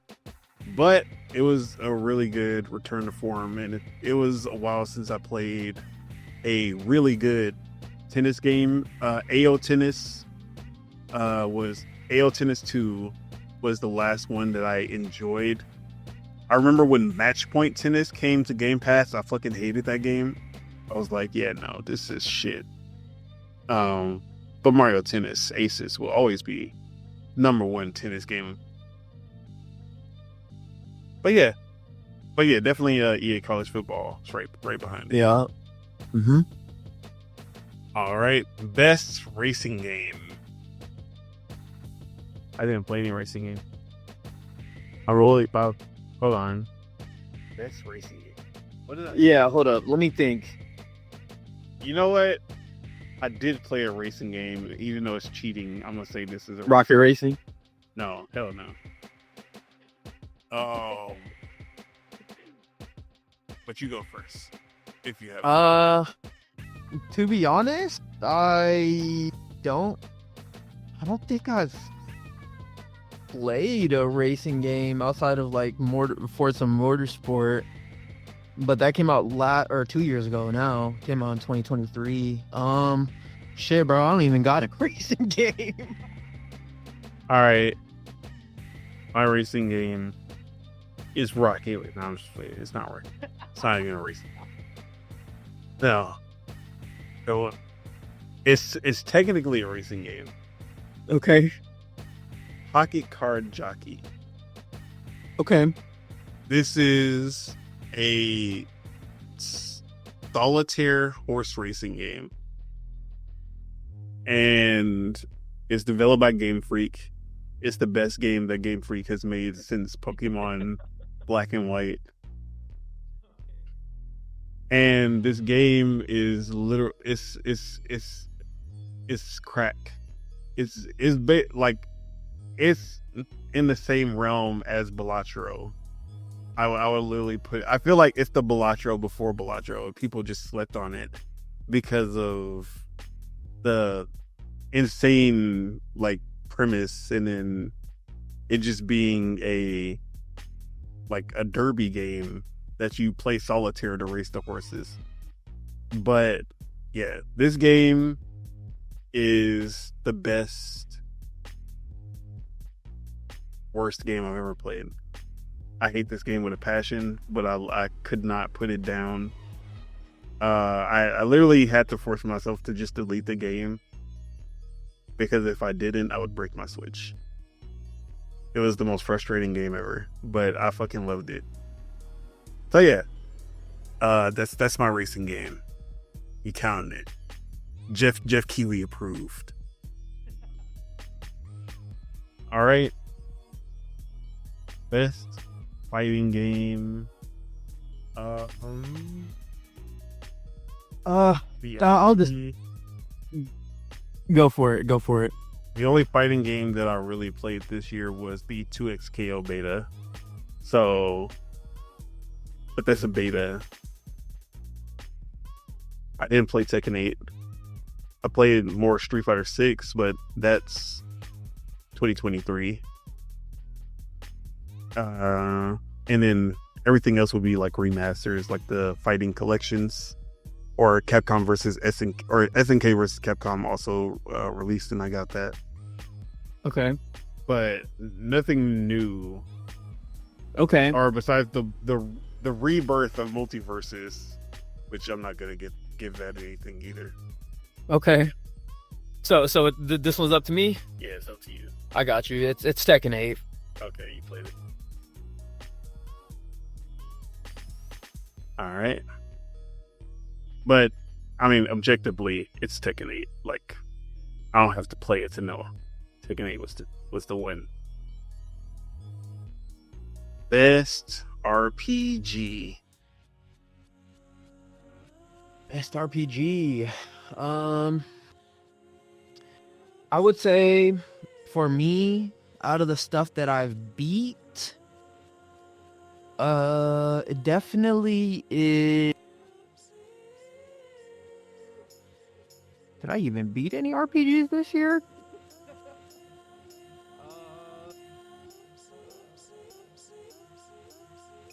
Damn, I want to say Metaphor, but I'm still so early on in the game.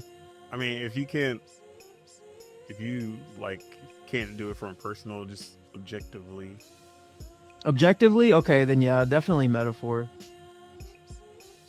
Yeah, for me, because I did play enough Metaphor, it's Unicorn Overlord. That was my RPG. Put about 90 hours into that game. Loved it. But yeah, 100% it's Metaphor. I say Metaphor, what the fuck? Unicorn Overlord. But Metaphor, objectively, I'm pretty sure once I actually play through it, I'll be like, oh yeah, Metaphor is that shit. For sure. A little honorable mention here for Sandland. It's more of like a action, open world RPG-ish type of game, but it does have a lot of leveling up systems with the cars and the vehicles that you make. So there's a lot of little RPG aspects, but that's And then my honorable mention would be Dragon's Dogma 2, because that game didn't get enough love anywhere. It really didn't at all. All right, best action adventure. It's Prince of Persia. Ooh, you know what? I'm cool with that. I'm cool with that. Prince of Persia for sure.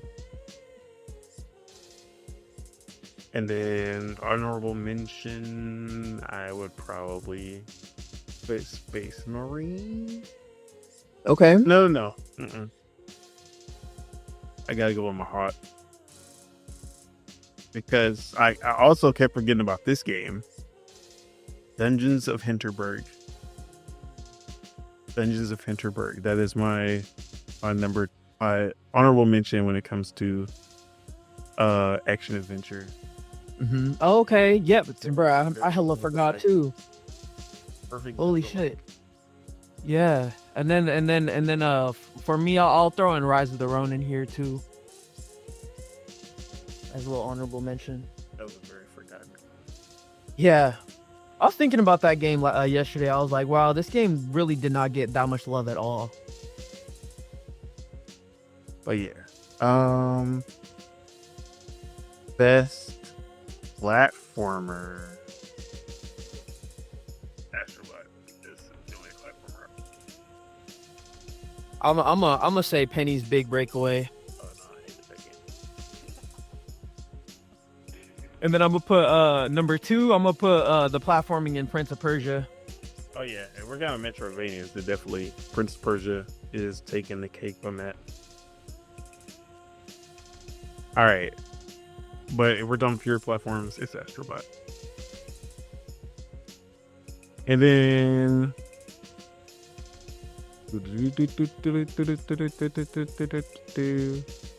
best performance is Melina Jurgen. Mm-hmm. Jurgen. I don't know. For sure. And then I would say second place is Troy Baker. I haven't played it, but Troy Baker would definitely objectively would definitely be up there. But what about you? Yeah, for me, definitely is Melina. She does a great job at like getting like the nuance down, and like I said, she voices all of like her little voices in her head. So voices in Senua's head, sorry, but yeah, no, she does a great job. Honorable mention for me definitely is Troy Baker. He does a great job as Indy. As I've stated, like he does a good job at like capturing that like stoic like nature of Harrison Ford. But I wanna throw a, even though I haven't played this one yet, I want to throw an honorable mention to the person that does the voice acting for Ichiban. For Like a Dragon and Infinite Wealth. I really like Ichiban as a character, so he gets my honorable mention here. All right, I was trying to think if there was any.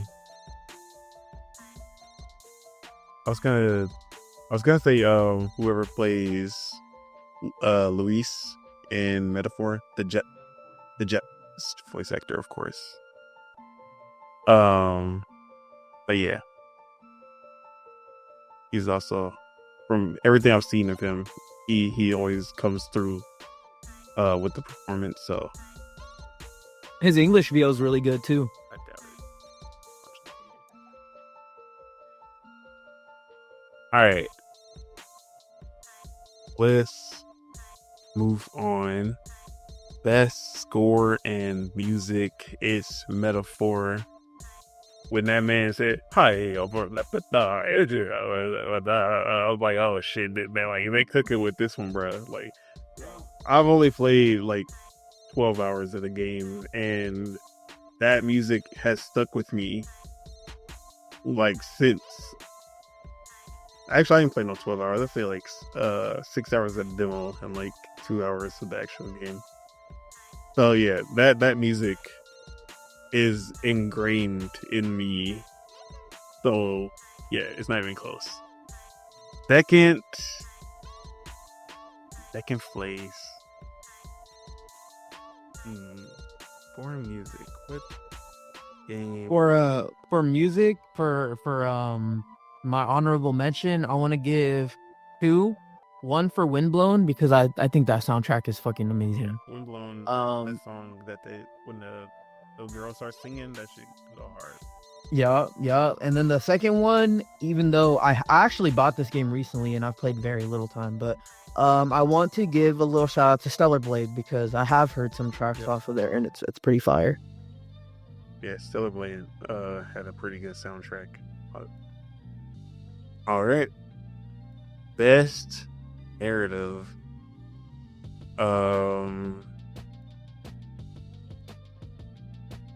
Play any narrative driven rules. It definitely wasn't Dragon's Dogma 2. That fucking story was dog shit.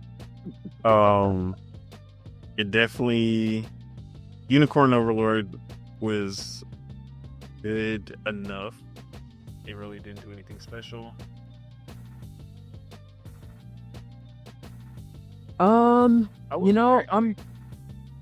There's one that I kind of just like, I overlook because of the type of game it was, but it really did, like, the story did actually keep me engaged, and the characters, and that final ending, like the ending actually had me like, bro, I'm like super satisfied with this story.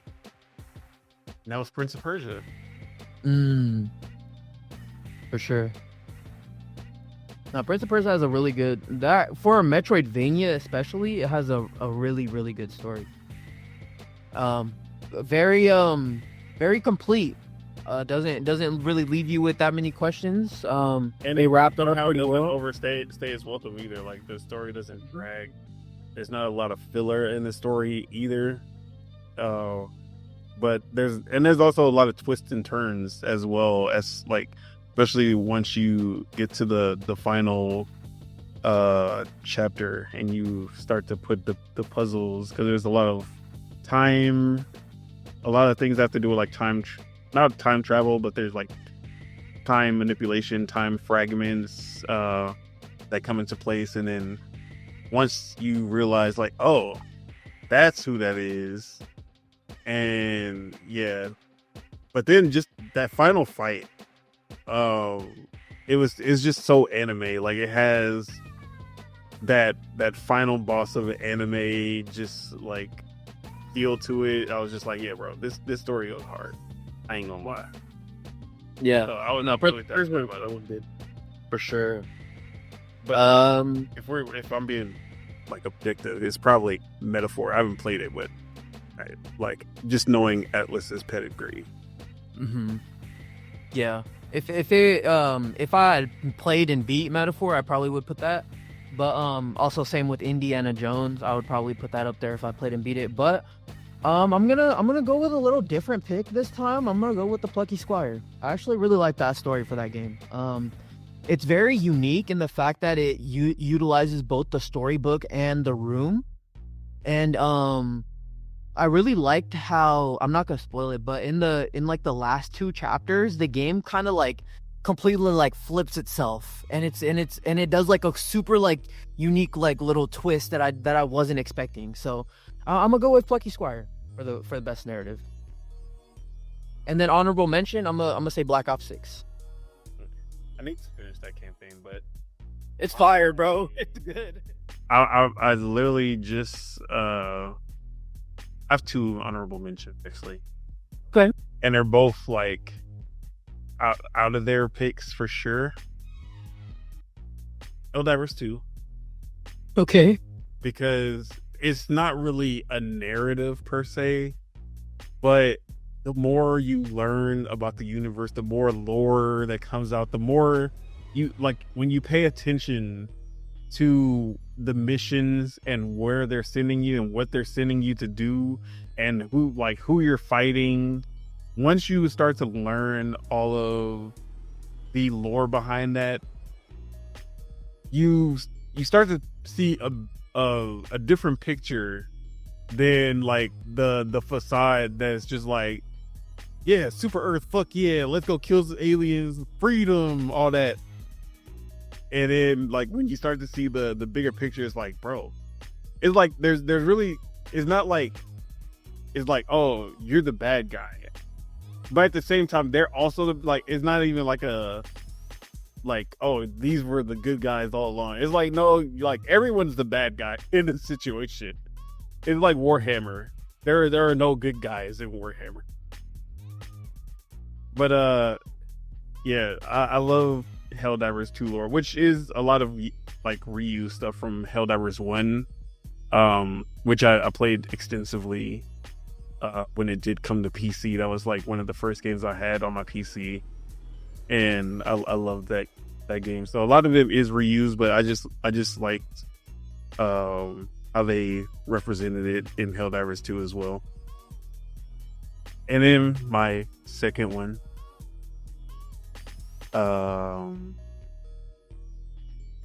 it's where's it at? I was literally, oh yeah, Suicide Squad, Kill the Justice League,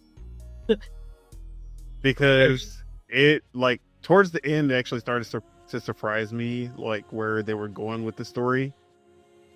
Because at first it seemed like a simple cut and dry story, like, oh, you have a bomb strapped to your neck, kill the Justice League, if you try to run away, we blow you up. But then they start introducing a lot of like, oh shit moments into the story.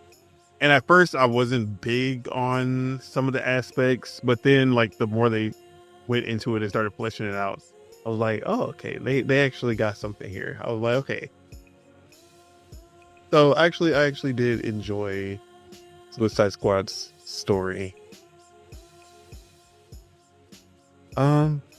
Yeah, I think that's, yeah.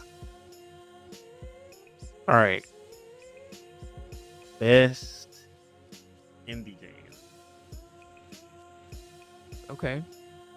I'll just say Plucky Squire, just because that's one that I've actually played and beat that game twice. So, I went back and did it twice. So I actually really liked that game. I feel like it got a lot of hate for no reason. People were saying like it like holds your hand too much and stuff like that, and it's like, Which they like an update to fix. mm-hmm. Yeah, so it's like that they're still fixing the problems that people have with the game, but I loved it, man. I really enjoyed that game. But for honorable mentions, I'm gonna put Windblown in there for sure, and then I'll put Nine Souls in there as an honorable mention as well. I really can't choose. I had too many that I really want to name. I'm gonna say objectively, out of my picks, I'm gonna give it to Animal Well just because it was the most unique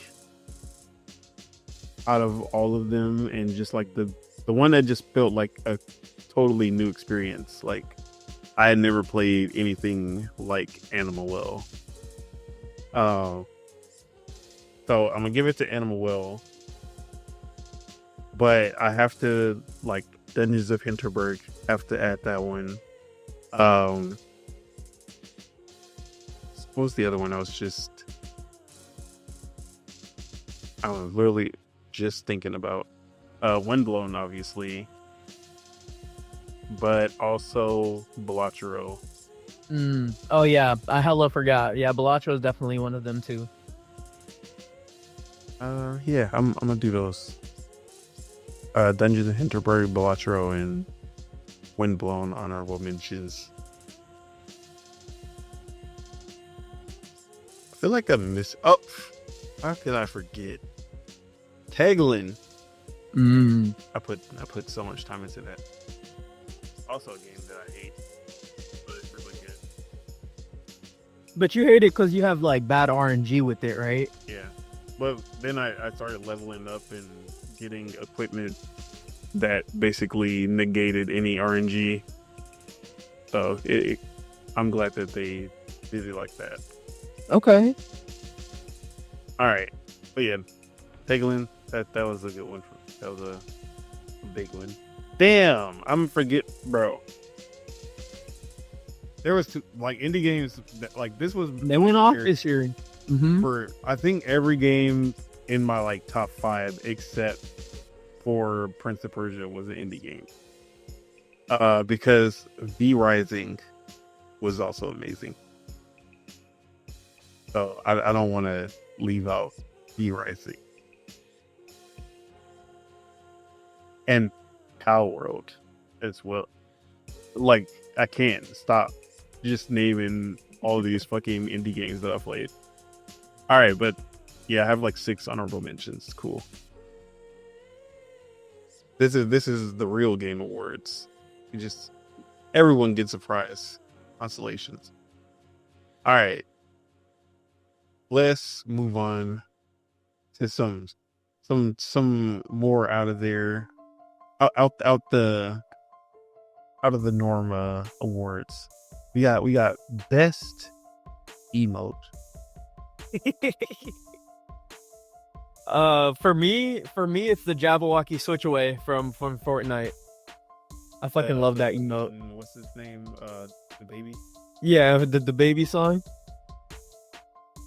It would be Get Gritty, but I think now, what am I using? Fortnite.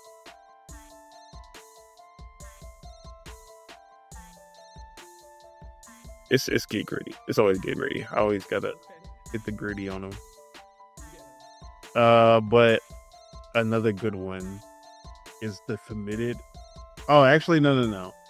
When they added Bye with the synced, and you can do it in sync with people. Yeah, Bye went hard. That emo went hard, but also the Committed one. I don't know if you've seen that one. That one's really good too. Me and my girl be doing it. We be syncing up. Oh yeah. I wanna give a little honorable mention to the salute and Helldivers. I fucking love that. I actually thought of that first. I was like, hell yeah, that shit is live.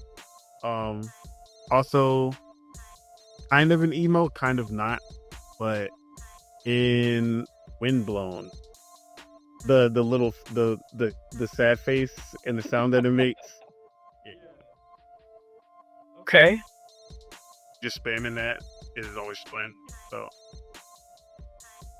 sure. All right. We have best side quest, and I'm really like, I'm trying to think if I had any side quests. I was just like, man, this shit was great. Like playing Baldur's Gate, I'm playing Baldur's Gate. There's a lot of side quests like that, but I'm trying to think of games that came out this year that I can say. Sure. You want me to go first? Yeah, go ahead. So the one that came to my head when I thought about this one was the side quest in Rise of the Ronin. It's called Old Friends. I think I mentioned it in my review, but in Old Friends it's like it's dark, it's nighttime, and you're like gliding between like small little islands like on water, and it's just like a really fun side mission. Like it feels like one of those side missions that should be like a main mission, but it was cool. You're like gliding between the water, stealthily taking people out while you're going to each different island, and then you finally reach the final island, and then you have like a little boss battle, and then the mission ends. But it's it was a really fun side quest. I remember that one sticking out in my mind. I can't say that I have one. Oh, we'll skip me on that. Sure. All good. And then we have the coziest game of the year. For me, it's Fields of Mystria. That's my Stardew Valley clone. Gotcha. So for me, for the coziest game of 2024, I'm gonna actually go with Sandland, with my honorable mention being Unicorn Overlord.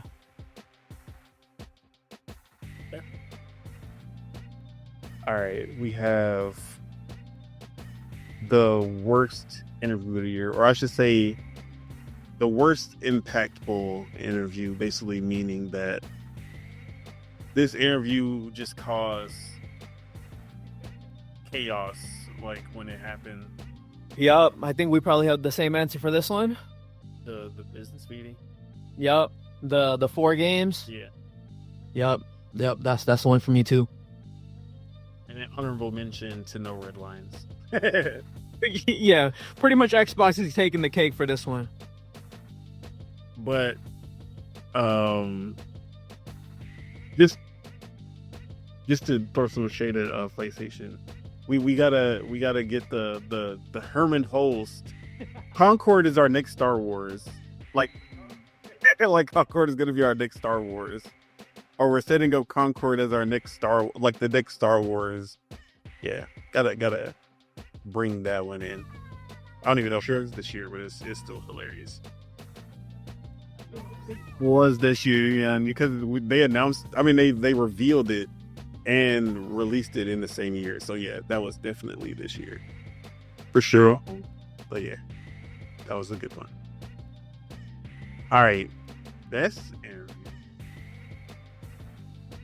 I don't know if you would count this, but I would say what this definitely doesn't count. But one that popped in my mind was what the Larian boss said when he was talking about like Game of the Year and stuff like that. I know that's not an interview, but his words that he spit, they were facts. So I'm gonna go with that. I don't really remember too many interviews though outside of the fucking Xbox ones.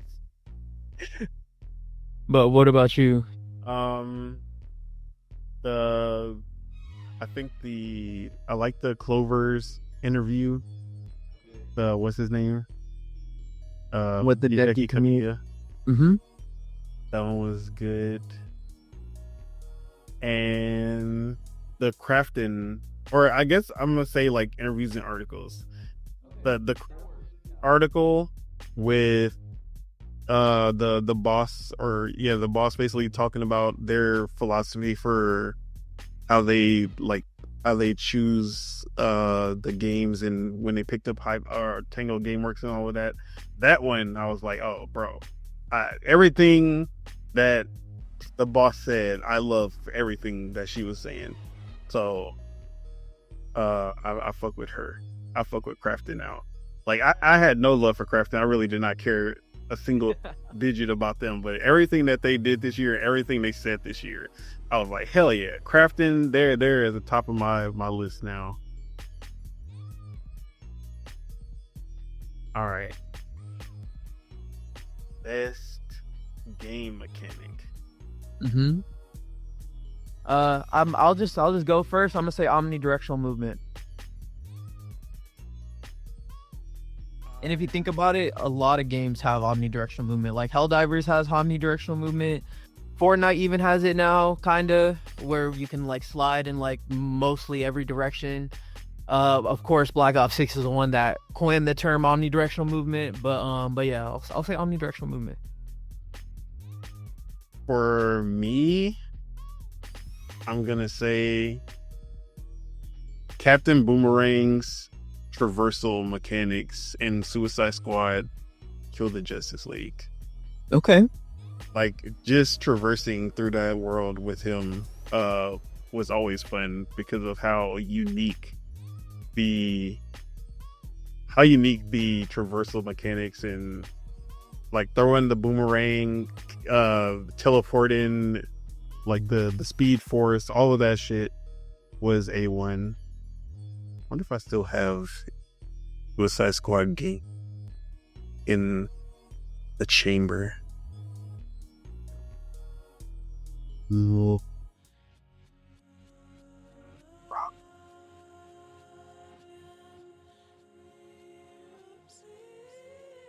gotta go.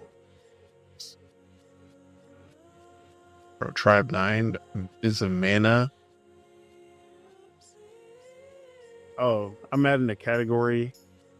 Best beta, best demo, Fragpunk.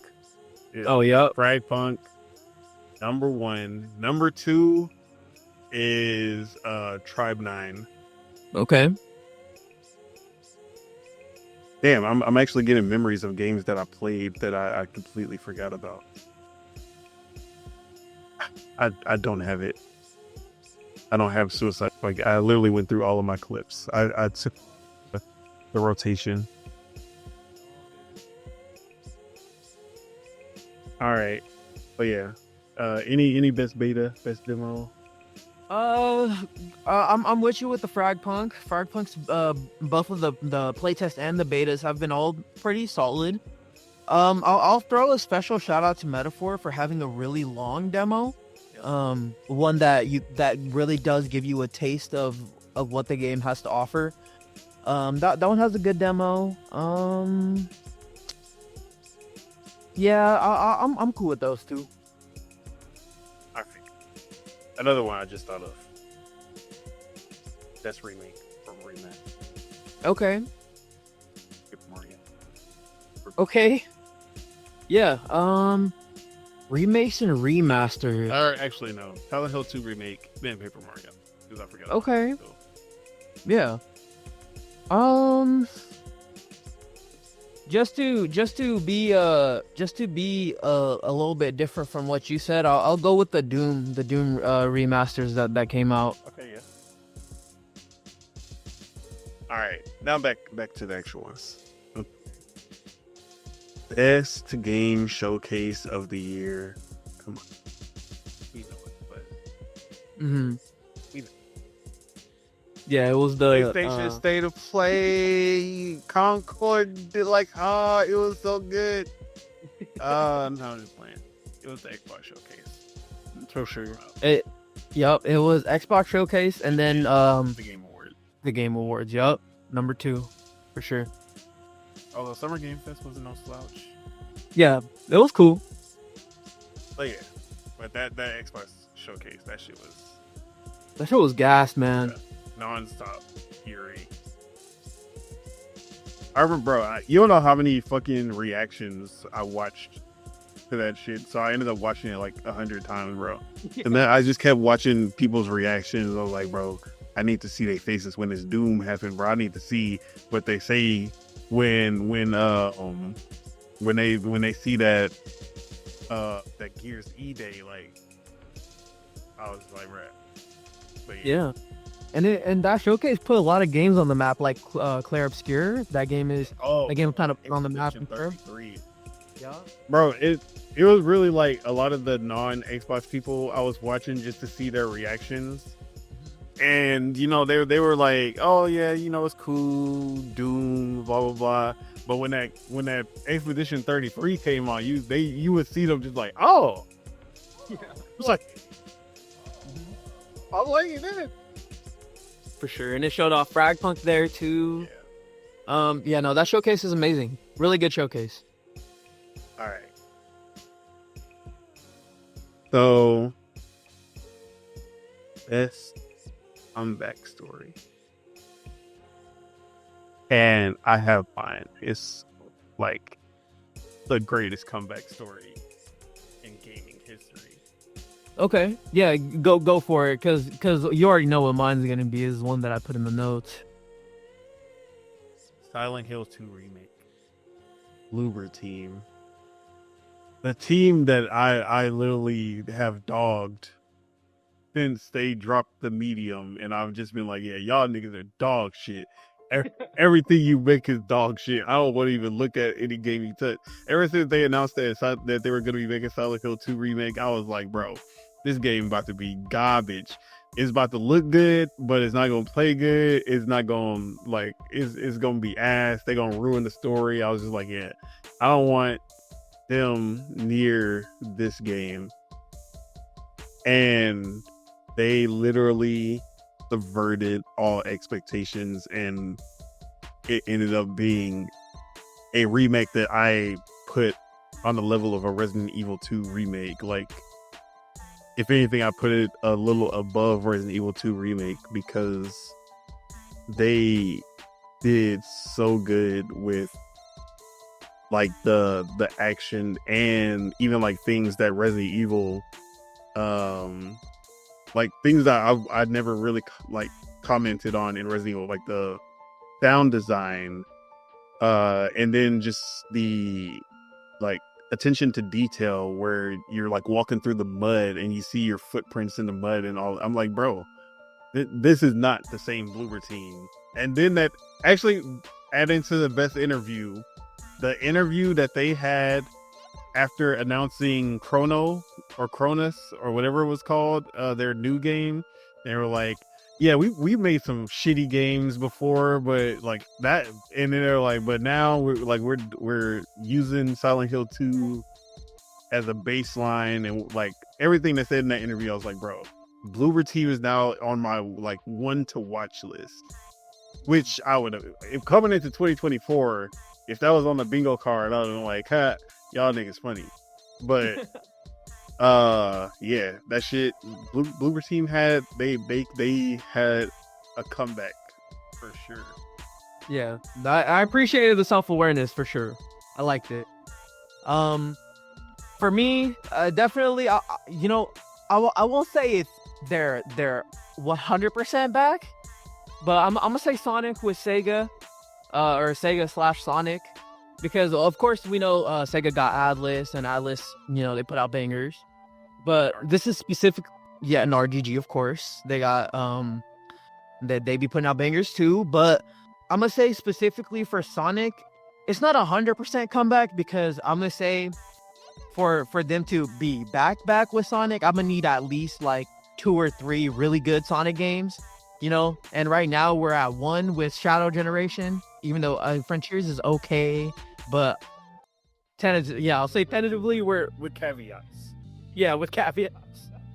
But yeah, I'm gonna say Sonic, because they got the movie. The movies are doing great. You love Sonic 3, so that's a testament to what they're doing with the movie stuff. And I've played Shadow Generations, and I actually like it. It's fun. it reminds me a lot of that not the DLC, but the little side addition to Mario 3D World.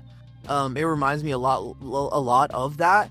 And yeah, I'm gonna say best comeback, tentative, with an asterisk, Sonic for sure.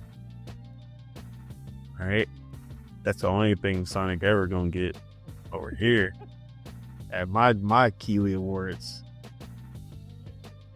All right, best DLC or expansion. Just, I mean, it's Elden Ring. I haven't played it, but objectively it's Elden Ring. But I'm trying to see if I actually played through any big expansions this year. The one that that came to my mind was the expansion for Persona 3 Reload. That was the one that came to my mind. Ages. Yeah, for sure that one. But yeah, I was thinking of Elden Ring when I came up with this one. Actually, I'm gonna kind of count this as an expansion or DLC, but I'm gonna say Ballistic in Fortnite. Okay, yeah, no, that works. And then also Lego Fortnite was already a thing. When did that come out? Was that last year or was that this year? When they first added Lego Fortnite and Rocket Racing. I think that was last year.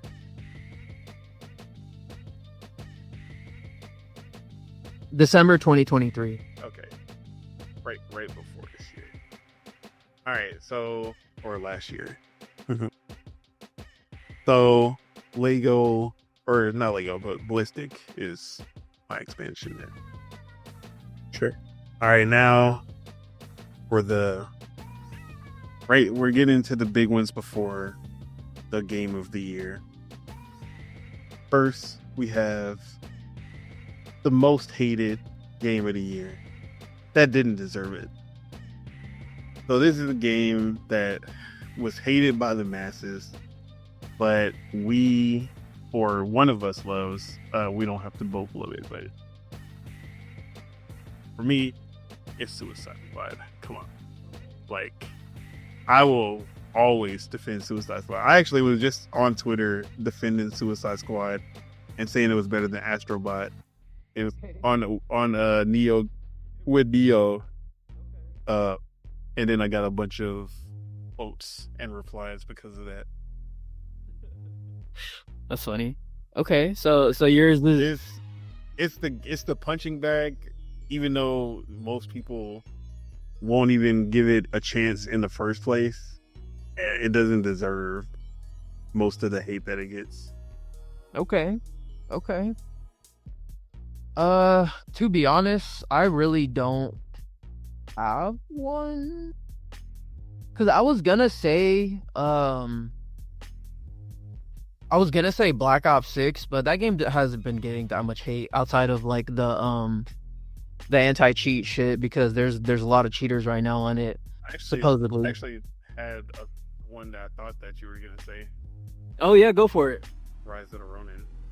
Oh, you know what? Yeah, I'll go with Rise of the Ronin for sure. Actually, bro, I was thinking about like I was saying earlier in this episode. I was thinking about that game yesterday, like how much fun I actually had with it, like and how in the beginning of the game they make you create two characters. They make you create a female or male, or however you want to pick. But I chose a female and a male, and my protagonist was the male, and then the female ended up kind of being the antagonist. So it's like they do this really cool thing with the story too. Odyssey. Yeah. Some Assassin's Creed Odyssey vibes for sure in that one. Yeah, man, I liked it. I don't know what else to say. Like I thought it was fun. Like I thought the combat was amazing. Super gruesome. The only real knock that I have against it now is that the open world was very like it did feel like a very PS4 coded open world, like very fetch quests, like not too crazy, like very like redundant side quests and stuff like that. But I had fun with it. I thought it was really fun. And I thought the story was actually pretty good too, all things considered. But yeah, I'll go with Rise of the Ronin. Yeah, because I was one of the haters. I ain't gonna lie. When the reviews came out, I was like, hell yeah, this shit ass. PlayStation got another one. Yeah. But I haven't played it. I Mm-hmm. probably won't ever play it. Yeah, it's. I mean, it's as an open world. I don't think that they did. The open world doesn't do the game justice. I'll say that. And I was actually excited about the game because I was like, man, PlayStation got the good one over Wolong with Xbox getting out. I was like, Xbox should have went for this one instead. Uh-oh. But then, like, the way people were talking about, like, oh. Mm-hmm. And I will If it was say, on PC, Wolong. I probably would have. I would have gave it a chance. Yeah. But I'm not gonna do it on PlayStation. No worries. Yeah, no, it's good. I would say Wolong is a better game than Rise of the Ronin. It's a more tighter experience than Rise of the Ronin. But yeah, Rise of the Ronin was definitely a game that came out 2024. Alright. Now my favorite, least hated game that did deserve the hate. Astrobot, where you at? Come to the front of the congregation. We here to hate on your ass. Just playing. But yes, definitely Astrobot. It didn't deserve to be hated. It just don't deserve to be loved. It just deserves to be nothing like every other 3D platformer that is in Mario. Yeah, it deserves to be under Mario's foot for sure. Stomping on that neck. Anyways, was there anything else that I could think of? Astrobot. That's the only reason I added that one. Yeah. No, Astrobot's good because I don't know if I've mentioned this on the show, but there's a lot of toxic positivity that surrounds Astrobot. Like if you even say like one little negative thing about it, like people will come at you for not liking the game. Like there it's so weird. Like you can't not like it or else people are gonna come at you. So it's like That's basically any PlayStation game, because if you try to yeah. if I go out and talk shit about The Last of Us or Uncharted, then they're gonna say the same shit. Yeah, But for sure. that's just how it is. I'll say an honorable mention for this one is Final Fantasy VII Rebirth with all the like ham-fisted mini games and shit that you like that they tell you to do that makes the game way longer than what it needs to be. I'll say Rebirth is one of them too. Feel that? All right. The best game you played in 2024 that doesn't release, or that didn't release in 2024. For sure. I'm gonna go Like a Dragon. I beat that one this year. Great game, amazing RPG. And then an honorable mention for me is gonna be Kirby: The Forgotten Land. I love that game. That game is so good. That game's better than Astrobot. You know, Lord Metroid hasn't played a Kirby game. So disappointed in him. I was like, bro. Nah. Scotland. I almost stripped his title away. But yeah. For me, it's Volcano Princess. Like, that's the game that I've put too much time into this year. It's just a me game. I just love it. So that is 100% the best game I played that didn't come out this year. Okay. All right. What was the biggest shocker of the year?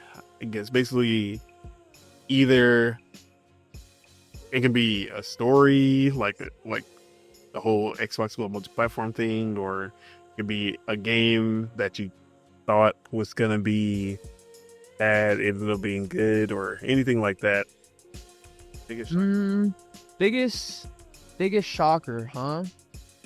You know, I'm actually gonna go with Balatro for this one. Like the way that the game like has blown up, especially in the last month after the Game Awards, has been crazy to see. Like I'm seeing so much like Balatro stuff, so many memes of Jimbo, Jimbo's coming for you. He's coming for everyone. You feel me? But but yeah, I'll go with Balatro. Definitely a huge shocker, considering that it's only made by one person.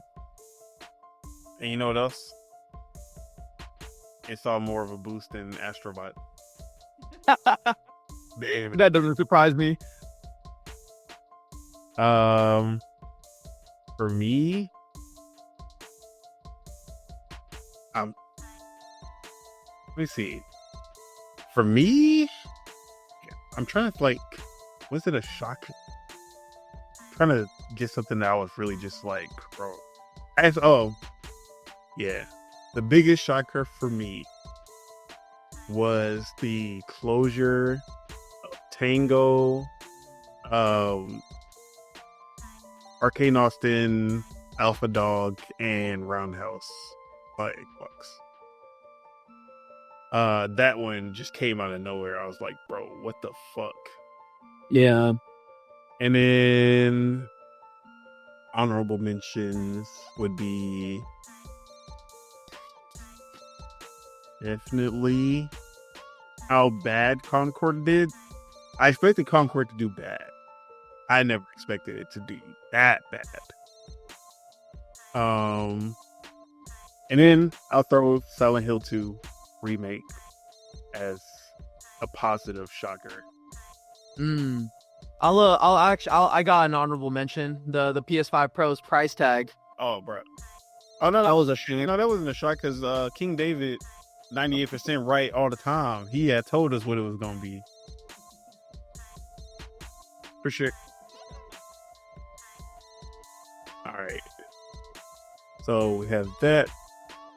Now, the hidden gems of the year. The game no one talked about, but it was slapping, and you were the only one who knew about it. You were like, bro, I'm gonna keep this one in a tuck. What was that game for you? I'm gonna go with Windblown here, for sure.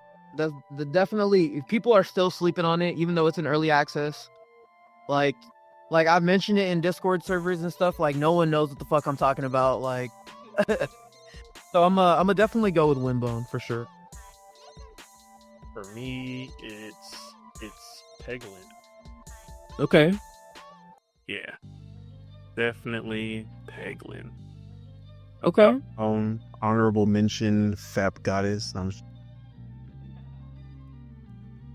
Honorable mention, Futa Fix, Dick Dine and Dash. Honorable mention for me, honestly, here would probably be Penny's Big Breakaway. I don't see many people talking about that game that much. I know what. And then About it. Another one, even though it's new to my arsenal of games, but Mini Shoot Adventures. That game is fun. I'm surprised I didn't pick it up earlier, honestly. Let's see. Was Hidden gem on my little playlist. Balatro was my hidden gem, but then all these Yeah, it's not no hidden gem no more, for sure. they're like, yeah, Balatro is the shit. I was kind of late to it, I ain't gonna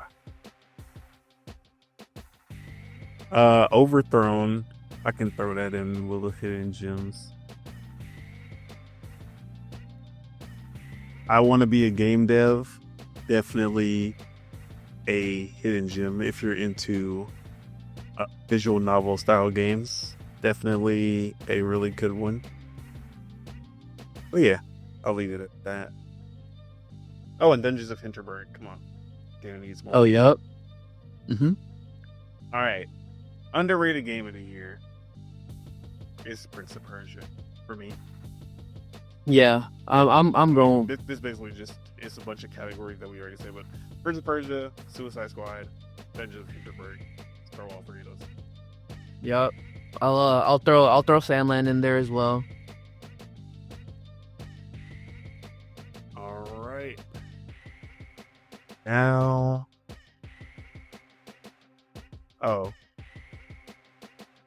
Right before the game of the year,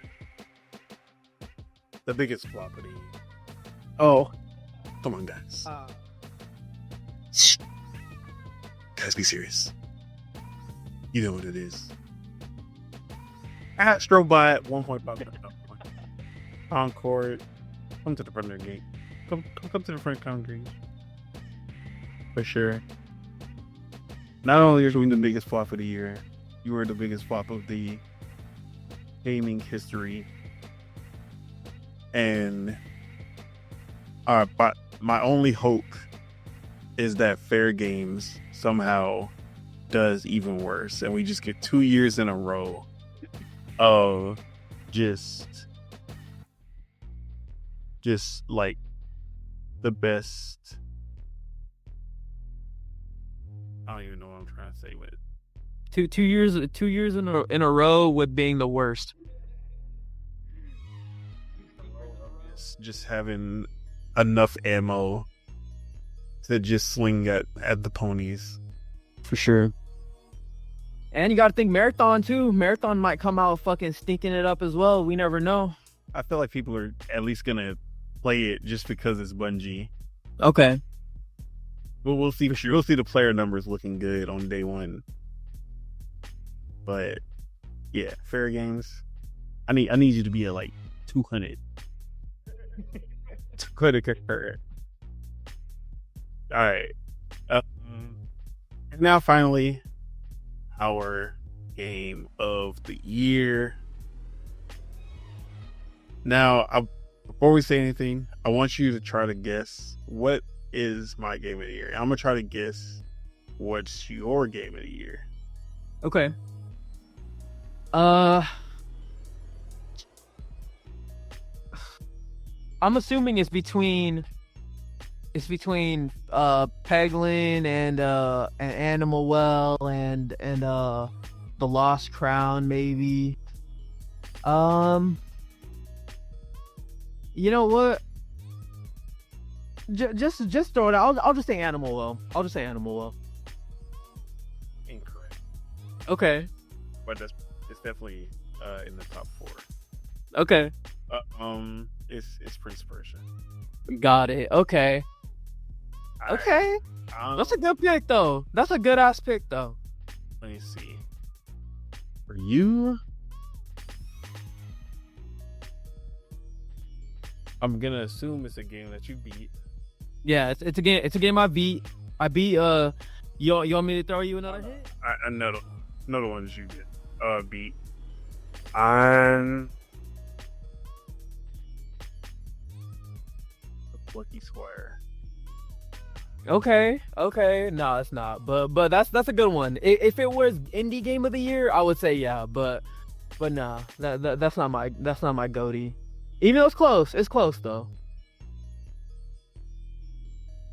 All right, what is it? It's Black Ops 6. Oh damn! I should have known that one. It's just God. You can't compete against it. You can't compete against that, man. They give you a single player, a multiplayer, and co-op. Like. All right, it's like when you go to the Chinese spot and you get the lunch special and it comes with the egg roll, the barbecue pork, it comes with the fried rice, and it comes with the entree and a soup. Like that Call of Duty Black Ops 6. And it's right. Exactly. You already paid for it in your subscription. You just walked in, got the food, and left. Exactly. You can't beat that. Exactly. Well, what are the other games doing that? Splatoon, Gears of War. What else? Just put some respect. Exactly. Like there's not many games that even want to do what Call of Duty does, let alone like succeeding in all 3 aspects. I think they cooked with Black Ops 6 for sure. Hey man, Splatoon 4 on the Switch 2, bruh. I can't wait to see what that shit gonna look like. Yeah. Hopefully 100. Physics about to go crazy. Uh-huh. But yeah, that is our Game Awards. Now, I just want to do a little last thing to wrap up this episode. Sure. Just to leave believe 2024. We got to do our year in reviews with music. I wish they had like a movies one. I guess they really don't. And then our like Nintendo, PlayStation, Xbox, Steam year in review stuff. But yeah, let's start with. Okay. I have my YouTube recap. I think you have Spotify Rewind or whatever. Yeah, I have the Spotify.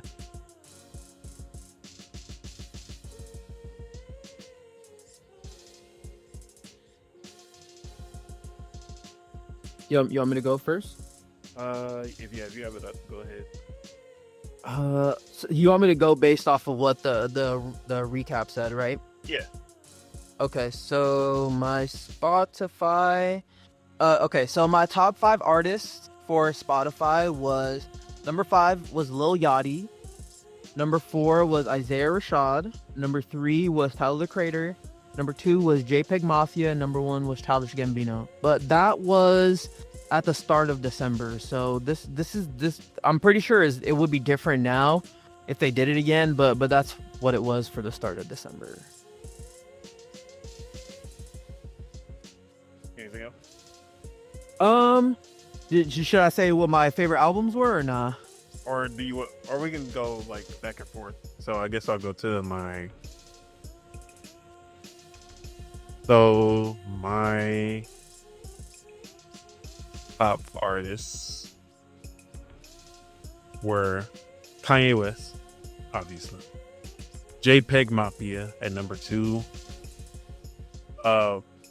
Ye Dollar Sign, YS or Yin Dollar Sign, Kid Cudi, number 4, Big Sean at number 5, which Okay. Kanye West, Kid Cudi, Big Sean, like I can never escape having them in my top every time. I'm actually surprised Tyler wasn't in here, but his album came way too late for it to. Yeah. All right. What was the next one? For me, I only took one screenshot of this. I just have my top artists and top I songs. thought you were gonna pull up the whole thing. I guess. I mean, I can. Hold up. Let me pull it up. Pull it up. Well, I'm gonna just go through this because Go for it. Go for I it. have. So my top track, Fimiedo, JPEG Mafia, and then my top 5 tracks is Fimiedo, JPEG Mafia, Ex-Military, JPEG Mafia, Euphoria, Kendrick Lamar, Either On or Off the Drugs, JPEG Mafia, and I'll Be Right There, JPEG Mafia. Everything was JPEG Mafia except for For my top tracks, it was. I have. Should I go number 5 to 1 or 1 to 5? Okay, I'll go 5 to 1. So, my number 5 was Not Like Us. My number 4 was It's Dark and Hell is. What's that title? Yeah, It's Dark and Hell is Hot. Number 3 was West Savannah by Isaiah Rashad. Number 2 is Lithuania by Childish Gambino. And then number 1 is I'll Be Right There by JPEG. All right, and then so let me see what else they got in. All right, so top albums. Mm-hmm. I'm gonna go 5 to 1. Okay. So number 5, I have the album by Layla. Hold on, I'm getting her thing. So number 5 is the album by Layla. It is titled Gap Year. Number 4 is gonna be Vince Staples' album. What's it called? Dark Times. Sorry. Number 4 is Vince Staples' Dark Times. Number 3 is gonna be. I have my list right there. Number 3 is gonna be GNX by Kendrick Lamar. Number 2 is gonna be Chromacopia by Tyler the Creator, and then number 1 is JPEG Mafia with I lay down my life for you. Right? For me, which I feel like this list don't even make sense, but because, well, I'm gonna just say it. So number 5, Insano Nitro Mega, Kid Cudi, which is the better Insano, because I actually I love Kid Cudi, but I did not like Insano, the original album. But then he put out Nitro Mega, which kind of was more like a return to form than the original one. I like that one a lot. And that came out like in January. Then I have I Lay Down My Life for You, which I don't know how that's number 4 when I literally had the top 4 tracks of my thing as songs from that. So then there's Peanuts, Lil Dicky, the Dave soundtrack, Chromacopia, which is at number 2. And how is it at number 2 if Tyler the Creator wasn't even in my top artists? So that's why I'm like, I don't know how well this actually translated. Yeah. And then number 1, Vultures 1, Ye and Dollar Sign, Kanye West and Ty Dolla Sign. Okay. But I feel like if I had more time with I Lay Down My Life and Chromacopia, they would be probably 1 and 2. But yeah, then it said I listened to 31% sad music, 28% dramatic music, 15% reflective music, 15% energizing, and 9% chill. So I guess I'm a sad boy.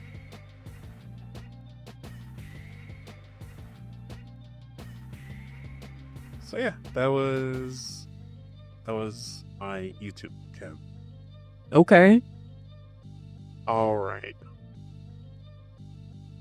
As far as movies, this is probably the worst year in, like, as far as like going to the movies and seeing like new releases. I actually like saw the least in a while, mostly because of the move. I kind of stopped that as well, but I used to go to the movies all the time, especially when I was with AMC A-List, which is an amazing deal because if you just watch 2 movies a month, it pays for itself. But I used to go to the movies all the time, and really the only ones that I saw this year was Deadpool and Wolverine, Sonic 3, John Wick 4. Was that this year or last year?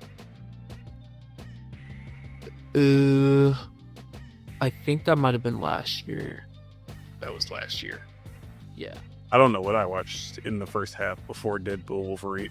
Honestly, I can't remember. So that's not a good sign. But yeah, I didn't go to the movies as much as I usually do. But Deadpool and Wolverine and Sonic 3 were good. So is that Okay. Hell yeah. But as far as TV, Arcane season A1. Although that ending kind of left me a little bitter, but that's about it. Okay. Anything else for you though? Bruh, I watched like fucking nothing that came out this year. The only thing that I watched that came out this year was Fallout. So I guess I could just say Fallout, but yeah, I didn't watch much that came out this year, unfortunately. Oh, but if we talk about anime, Dawn to Dawn, that shit was hard. Still watching it right now.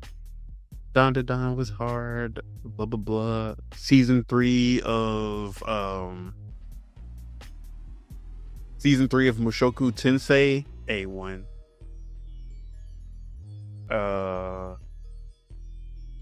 Solo Leveling, that hoe was hard. I'm trying to think what were some of the best ones. Watch this. A Sign of Affection. That one was really good. Definitely one of the best romance animes of the year. Blue Box, also really good. But yeah, I can't think of any off the top though.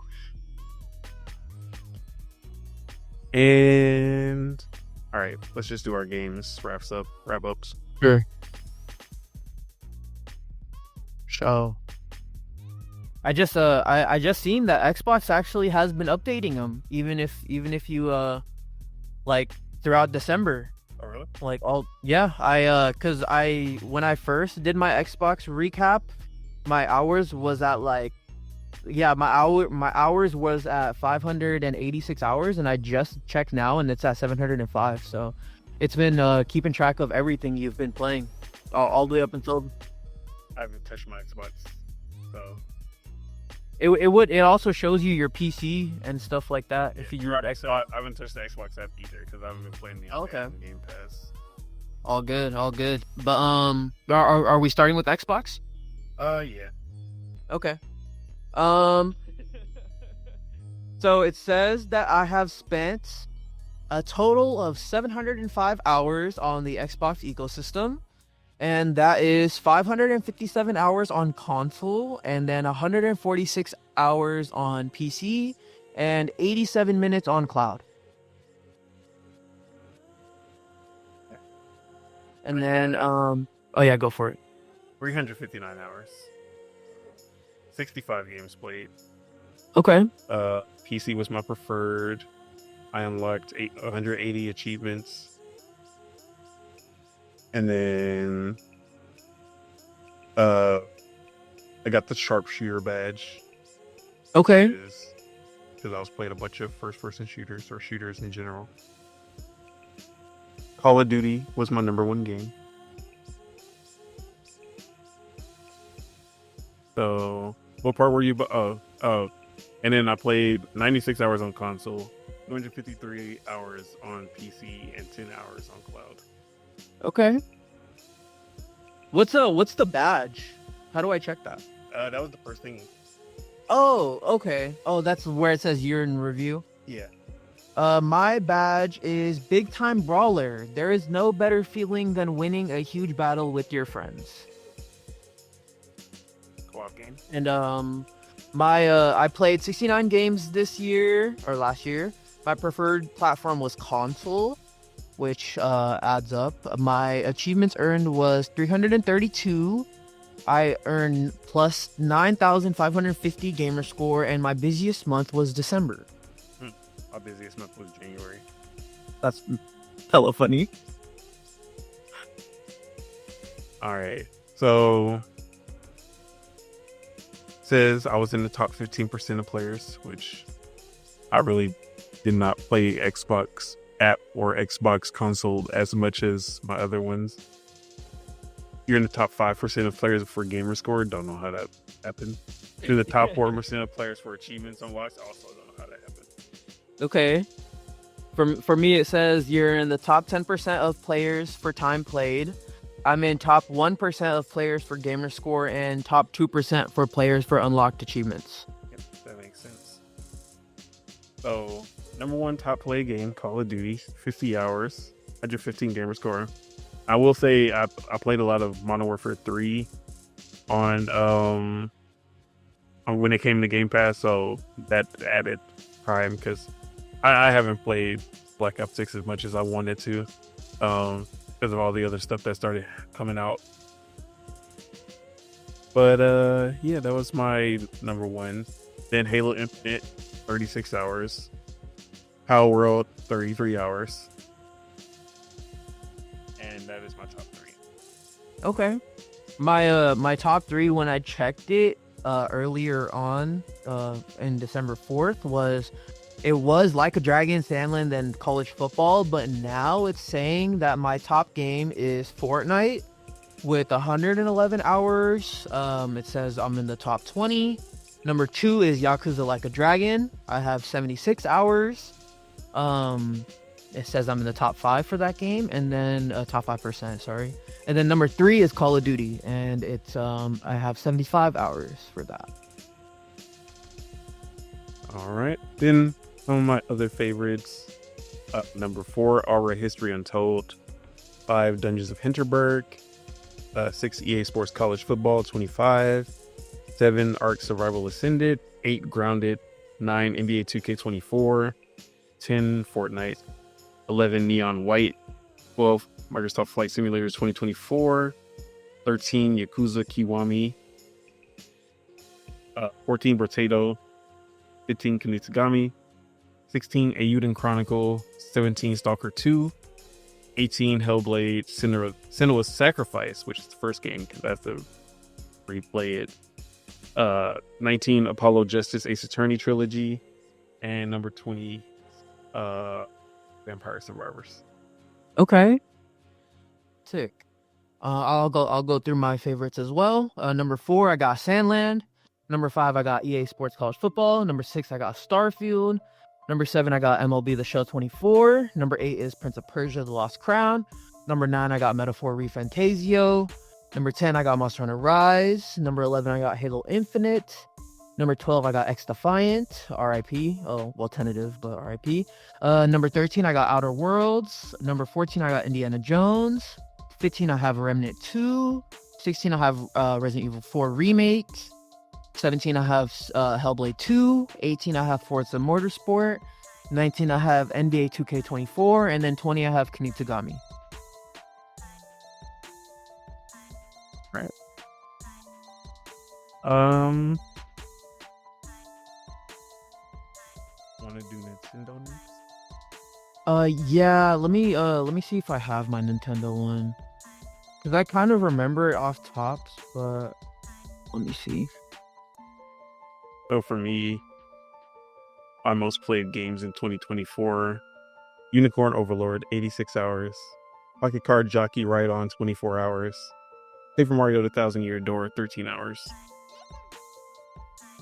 And my top genre is adventure with 25%. Role-playing was also 25%. Strategy was 20%. Action, 14%.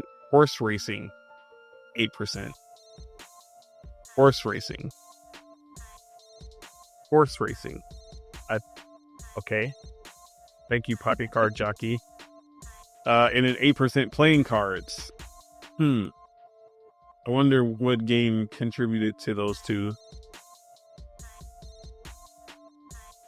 My most played was in March. But yeah. I was really surprised that Splintered Fate, Teenage Mutant Ninja Turtles was so low. Because me and Spitta were playing that game a lot. I don't know if like the hours were messed up or something. I am still trying to sign into my Nintendo. Just give me 1 second. Okay, it's telling me. I'm just going to put a PlayStation. All good, all good. 1 second. Because PlayStation 4 is going to be hilarious. My PlayStation one's actually better than my Switch one. I had a little bit more hours on the PlayStation than I did my Switch. Okay, I got it. Okay, get started. Subi, welcome to your 2024 year in review from Nintendo. I kicked off 2024 with Mario Bros. Wonder. I played 13 games at 75 hours. My most played in 2024, number 1 was Zelda Echoes of Wisdom at 33 hours. Number 2 was Paper Mario The 1,000-Year Door at 12 hours. And then number 3 was Super Mario Bros. Wonder at 8 hours. Definitely since then, Balatro probably is more than both Paper Mario and Super Mario Bros. Wonder. Because my Switch says I have over 15 hours in Balatro, so I'm gonna say that's probably number 3 or number 2 now. But That's what it says here. My gaming styles, it says, is 48% action, 29% adventure, 9% role playing, 7% party, 6% racing, and 1% fighting. And it says my most played month was November. And yeah, it didn't even track December. No horse racing. No horse racing. Wait, let me see. So yeah, Mario Bros. Wonders 3, Mario Kart 8 is 4, Kirby the Forgotten Land is 5, Smash Bros. Ultimate 6. I'll just go through it real quick. Donkey Kong is 7, Mega Man X Legacy Collection is 8, Fortnite, which I don't even remember playing, is 9, Astral Chain 10, Splatoon 11, and then Balatro is all the way at the end, even though I know it's not, but yeah. Alright, I have my amazing PlayStation 2024 wrap up. For sure. I got my PlayStation done up too, for sure. In 2024, I played 10 games. 7 on PS5, 3 on PS4. Okay. Saying PS4 games, not like on PS4. And I'm pretty sure most of this is my brother who was playing on my account. Because there's Call of Duty, and I never touched Call of Duty on the PlayStation. But I was lending my PS5 to my brother. And I think he was using my profile at first before he made his own. All right. Oops. Your 2024 top 2 games. So, 1, Astrobot, 10 hours. And then 2, Monster Hunter Wilds beta. So 83% of my playtime was Astrobot. And 8% was Monster Hunter Wilds. I'm a platformer connoisseur. And look, my 2024 gaming calendar. January, no game data. February, no game data. March, no game data. April, no game data. May, no game data. June, no game data. July, August. September, Astrobot, top month. And then October, Monster Hunter Wilds. November, no game data. December, no game data. So, That's hella funny.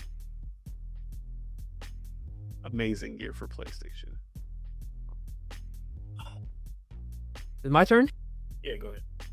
Okay, so in 2024, you played 11 games. 9 of them were on PlayStation 5, and then 2 of them were PlayStation 4 titles. Looks like you like to try a nice variety of games, which I, of course, knew. Your first game of the year was a tantalizing tale. My first game was Ratchet & Clank Reboot in the 2016 one. My top 5 games of the year on PlayStation were number 1, Rise of the Ronin, at 51 trophies. I got the plat for that one. That's the only platinum I earned last year, which is a record low for me. But Rise of the Ronin at 51 trophies, 48% of my playtime was there, and I had 59 hours. Number 2 was Final Fantasy VII Rebirth at 47 hours. I had 30 trophies, and and that took up 38% of my playtime. Number 3 is Astrobot. I had 10 hours and 13 trophies, and that was 8% of my playing time. Number 4 was Spyro the Reignited Trilogy, and I only played 2 hours of that. I had 1 trophy, and it only took up 1% of my playing time. And number 5, I got Stellar Blade at 1 hour. This was so recent, but I got Stellar Blade at 1 hour. I got 1 trophy, and that took up 0% of my playing time. And then it says my gaming style is role player. You spent 87% of your game. Wait, hold on. Yeah, role player. You spent 87% of your game in the expansive worlds and immersive narrative RPGs. And my calendar was January, Spyro for 2 hours. Logged in 5 gaming sessions. Okay, no worries. Okay, all good. All good. Top month though. Yeah, my top month was. It's saying my top month was March. Because in March I played both Rise of the Ronin and Final Fantasy VII Rebirth. So yeah, March. Okay. The only other stat that matters is that my total hours was 12 hours. Okay. my total hours on PlayStation was 121. But yeah, I already knew that's exactly how that was gonna go even before I saw it. All right, now for my big one for sure, Steam, and the last one.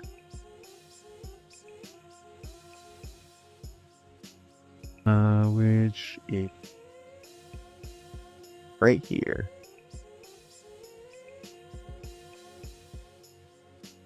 Alright. So, I played 63 games, 6 more games than last year. 38 new games, 40 demos, 16 playtests, 307 achievements unlocked, 32 games, 17 rare achievements. I played 78% with controller. One thing I hate about the Steam replay is that they do not put hours in any. Yeah. I'm pretty sure I have the most hours in Steam. Like, it will be double the Xbox hours for sure. Maybe triple. Okay. But my number one, which is it's the number one every year, Rocket League. Then Dragon's Dogma 2, 9%. Oh, so Rocket League was 10% of my playtime, 67 sessions played. Dragon's Dogma 2, 9% playtime with 37 sessions played. Balatro, 9% playtime, 20 sessions played. This is before Volcano Princess came into my life, or at least it was like right when I started Volcano Princess, so that information isn't there. But going past Dragon's Dogma 2 and Balatro, Volcano Princess is at 8%, 14 sessions played. Helldivers 2, 5%, 37 sessions played. And my top month was March, which was when Dragon's Dogma 2 came out. And I was also playing Suicide Squad and Helldivers 2. Okay.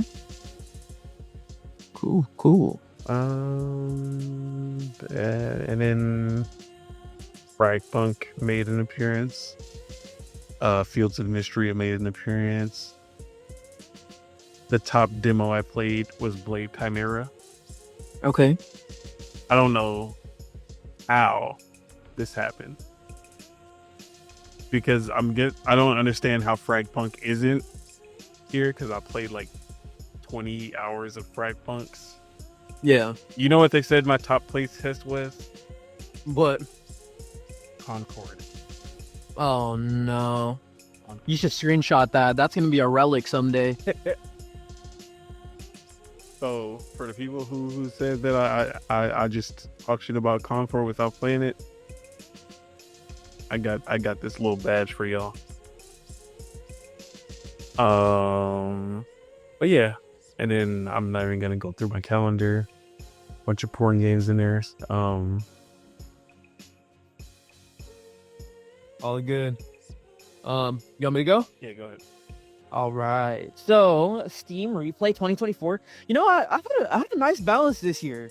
I would say it was definitely heavily skewed towards Xbox, but I put in like a little bit over 100 hours in all of the platforms outside of the Xbox ecosystem. But Steam Replay 2024. So, I played 19 games. 15 of them were new, 4 of them were demos, 5 of them were playtests. I unlocked 138 achievements, 14 games, 6 rare achievements. My playtime between controller and mouse and keyboard was I spent 80% of my time with controller and 20% of my time with keyboard and mouse. My top 3 were Helldivers 2. 29% of my playtime was in that game with 49 sessions played. Number 2 was The Plucky Squire, 16% of my playtime and 18 sessions played. And Windblown was number 3 at 9% of my playtime and 18 sessions played. I've unlocked 138 achievements, 19 games. My longest streak on Steam was 6 days. 80% of the games that I played on Steam were new releases. Let's see. Oh, my longest streak was 13 days. Okay. My outside of the top 3, which were Helldivers, Plex Squire, and Windblown, was the finals at 8%. 22 sessions played. Dragon Age the Veilguard was number 5 at 5%, 21 sessions played. And my most busiest month was September. And then my second busiest month was February. And it says that I've played on more than one device. So it's saying my Windows and Steam Deck playtime. 93% of my playtime on Steam was on Windows, and then 7% was on Steam Deck. But then the number of games that I've played is split between Windows and Steam Deck. So I've played 20 games on Windows and then 15 games on Steam Deck. So the number of games is split, but the playtime is heavily skewed towards Windows. I've played 13 games on my Steam Deck at 34 sessions, and I had 7% of my entire playtime was on Steam Deck. And 73% of my playtime was on controller. I played one demo, and that was Final Fantasy 16 demo. 7 sessions, and then I've played 2 playtests. The 2 were Fragpunk and Monster Hunter Wilds. And no Concord. I remember I only played like 30 minutes of that game. But yeah, that was my Steam replay. All right. And how would you say 2024 in gaming was for you? Yeah, it was good, honestly. I played this is a year that I probably played the most like diverse amount of games. I definitely did my best to really try to play as many different games as I could. I beat like 15 games last year too, so that's a pretty decent number considering that, you know, I was in school, working full time, all that.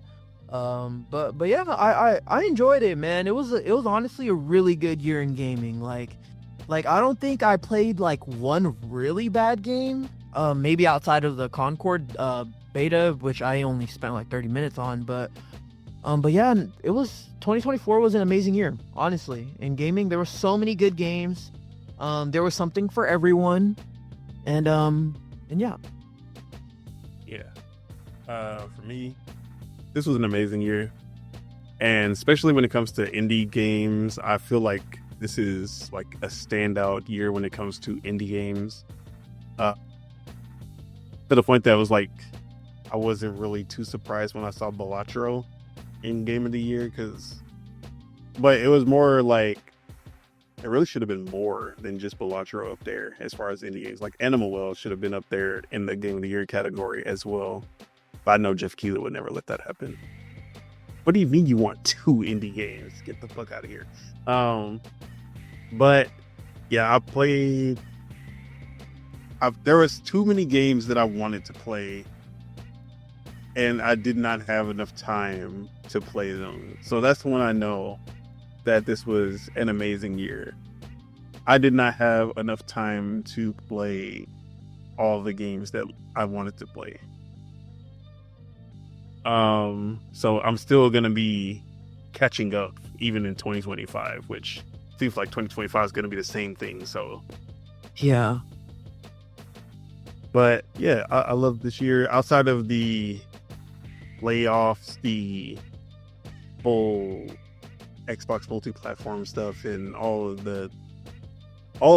as far as the industry goes, it was a lot of negativity and stuff. But when it comes to the games definitely delivered.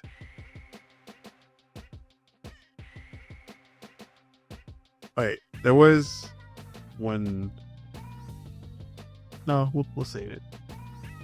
All right. Okay. But any final words you want to say to wrap from 2024 before we end the episode and officially move beyond into 2025? Yeah, same as you. I'm gonna be working towards all the games that I didn't get to in 2024 and 2025 as well. Like, definitely starting off the year with Metaphor. I might get back to Veilguard. I'll see. I remember I left it off at a spot where I'm like, I'm kind of okay. like dropping this, but I might go back to that. But I definitely want to get to Metaphor. Definitely want to get beat Indie. I'm assuming that I'll probably beat Indie before I beat Metaphor. But yeah, working towards my backlog. Trying to get all these 2024 games and some 2023 games as well. But yeah, I'm excited, man. This year is gonna be crazy. It's gonna be even more crazy than it was last year. Like, now we're already starting. Like this month, there's already gonna be like there's a couple remasters with Donkey Kong and Freedom Wars, and then there's the Dynasty Warriors game, and then there's gonna be the direct, the dev direct, and all that. Next week we will be talking about what is to come in 2020. Okay. So we'll do that for sure. Sick, hell yeah. But yeah, I'm actually just real quick, I'm looking forward to Freedom Wars Remastered. That's gonna come out on the 10th. So in like a week and a half. Messy, but yeah, just keep pushing. You know, there's so many games to play. There's wherever you're at. Regardless if you're on Nintendo, if you're on PlayStation, Xbox, if you're on PC, you got great games to play. So yeah. All right, and with that is it. That is all we have for you today. Thank you for tuning in, and for all the good people in the chat leaving comments. We do appreciate your support. Make sure you guys hit that like, because we love you guys and it helps us grow this channel. If you're not subscribed and enjoyed the show, make sure you hit that subscribe button to stay updated when we come back. So let's go ahead and get these outros out the way. The Bagels, another year. Oh, I forgot to say, it's January 1st. This is actually the anniversary of our first project entitled Episode 0. We did this New Year's Day. Hell yeah. Because I was just like, you know what? Fuck it. I didn't have my shit set up or anything. We did a recording just to like do a pilot episode, just to like see what it was like. And that was our first episode, January 1st. I was just like, you know what? We already all in Discord. We just chilling. Let's record this first episode of the podcast, and we did like a 2023 review. So yeah, it's been exactly 1 year since. I mean, I had the channel already, but it wasn't this like, yeah. But I guess since I started it and renamed it as Don Otaku and everything. But yeah. Okay. But yeah, it's the year for Dual-Wield, but you know, we going into 2025. I actually do not know the first episode date. We'll figure it out. It was I think it was either one of the last weeks of July or the first week of August.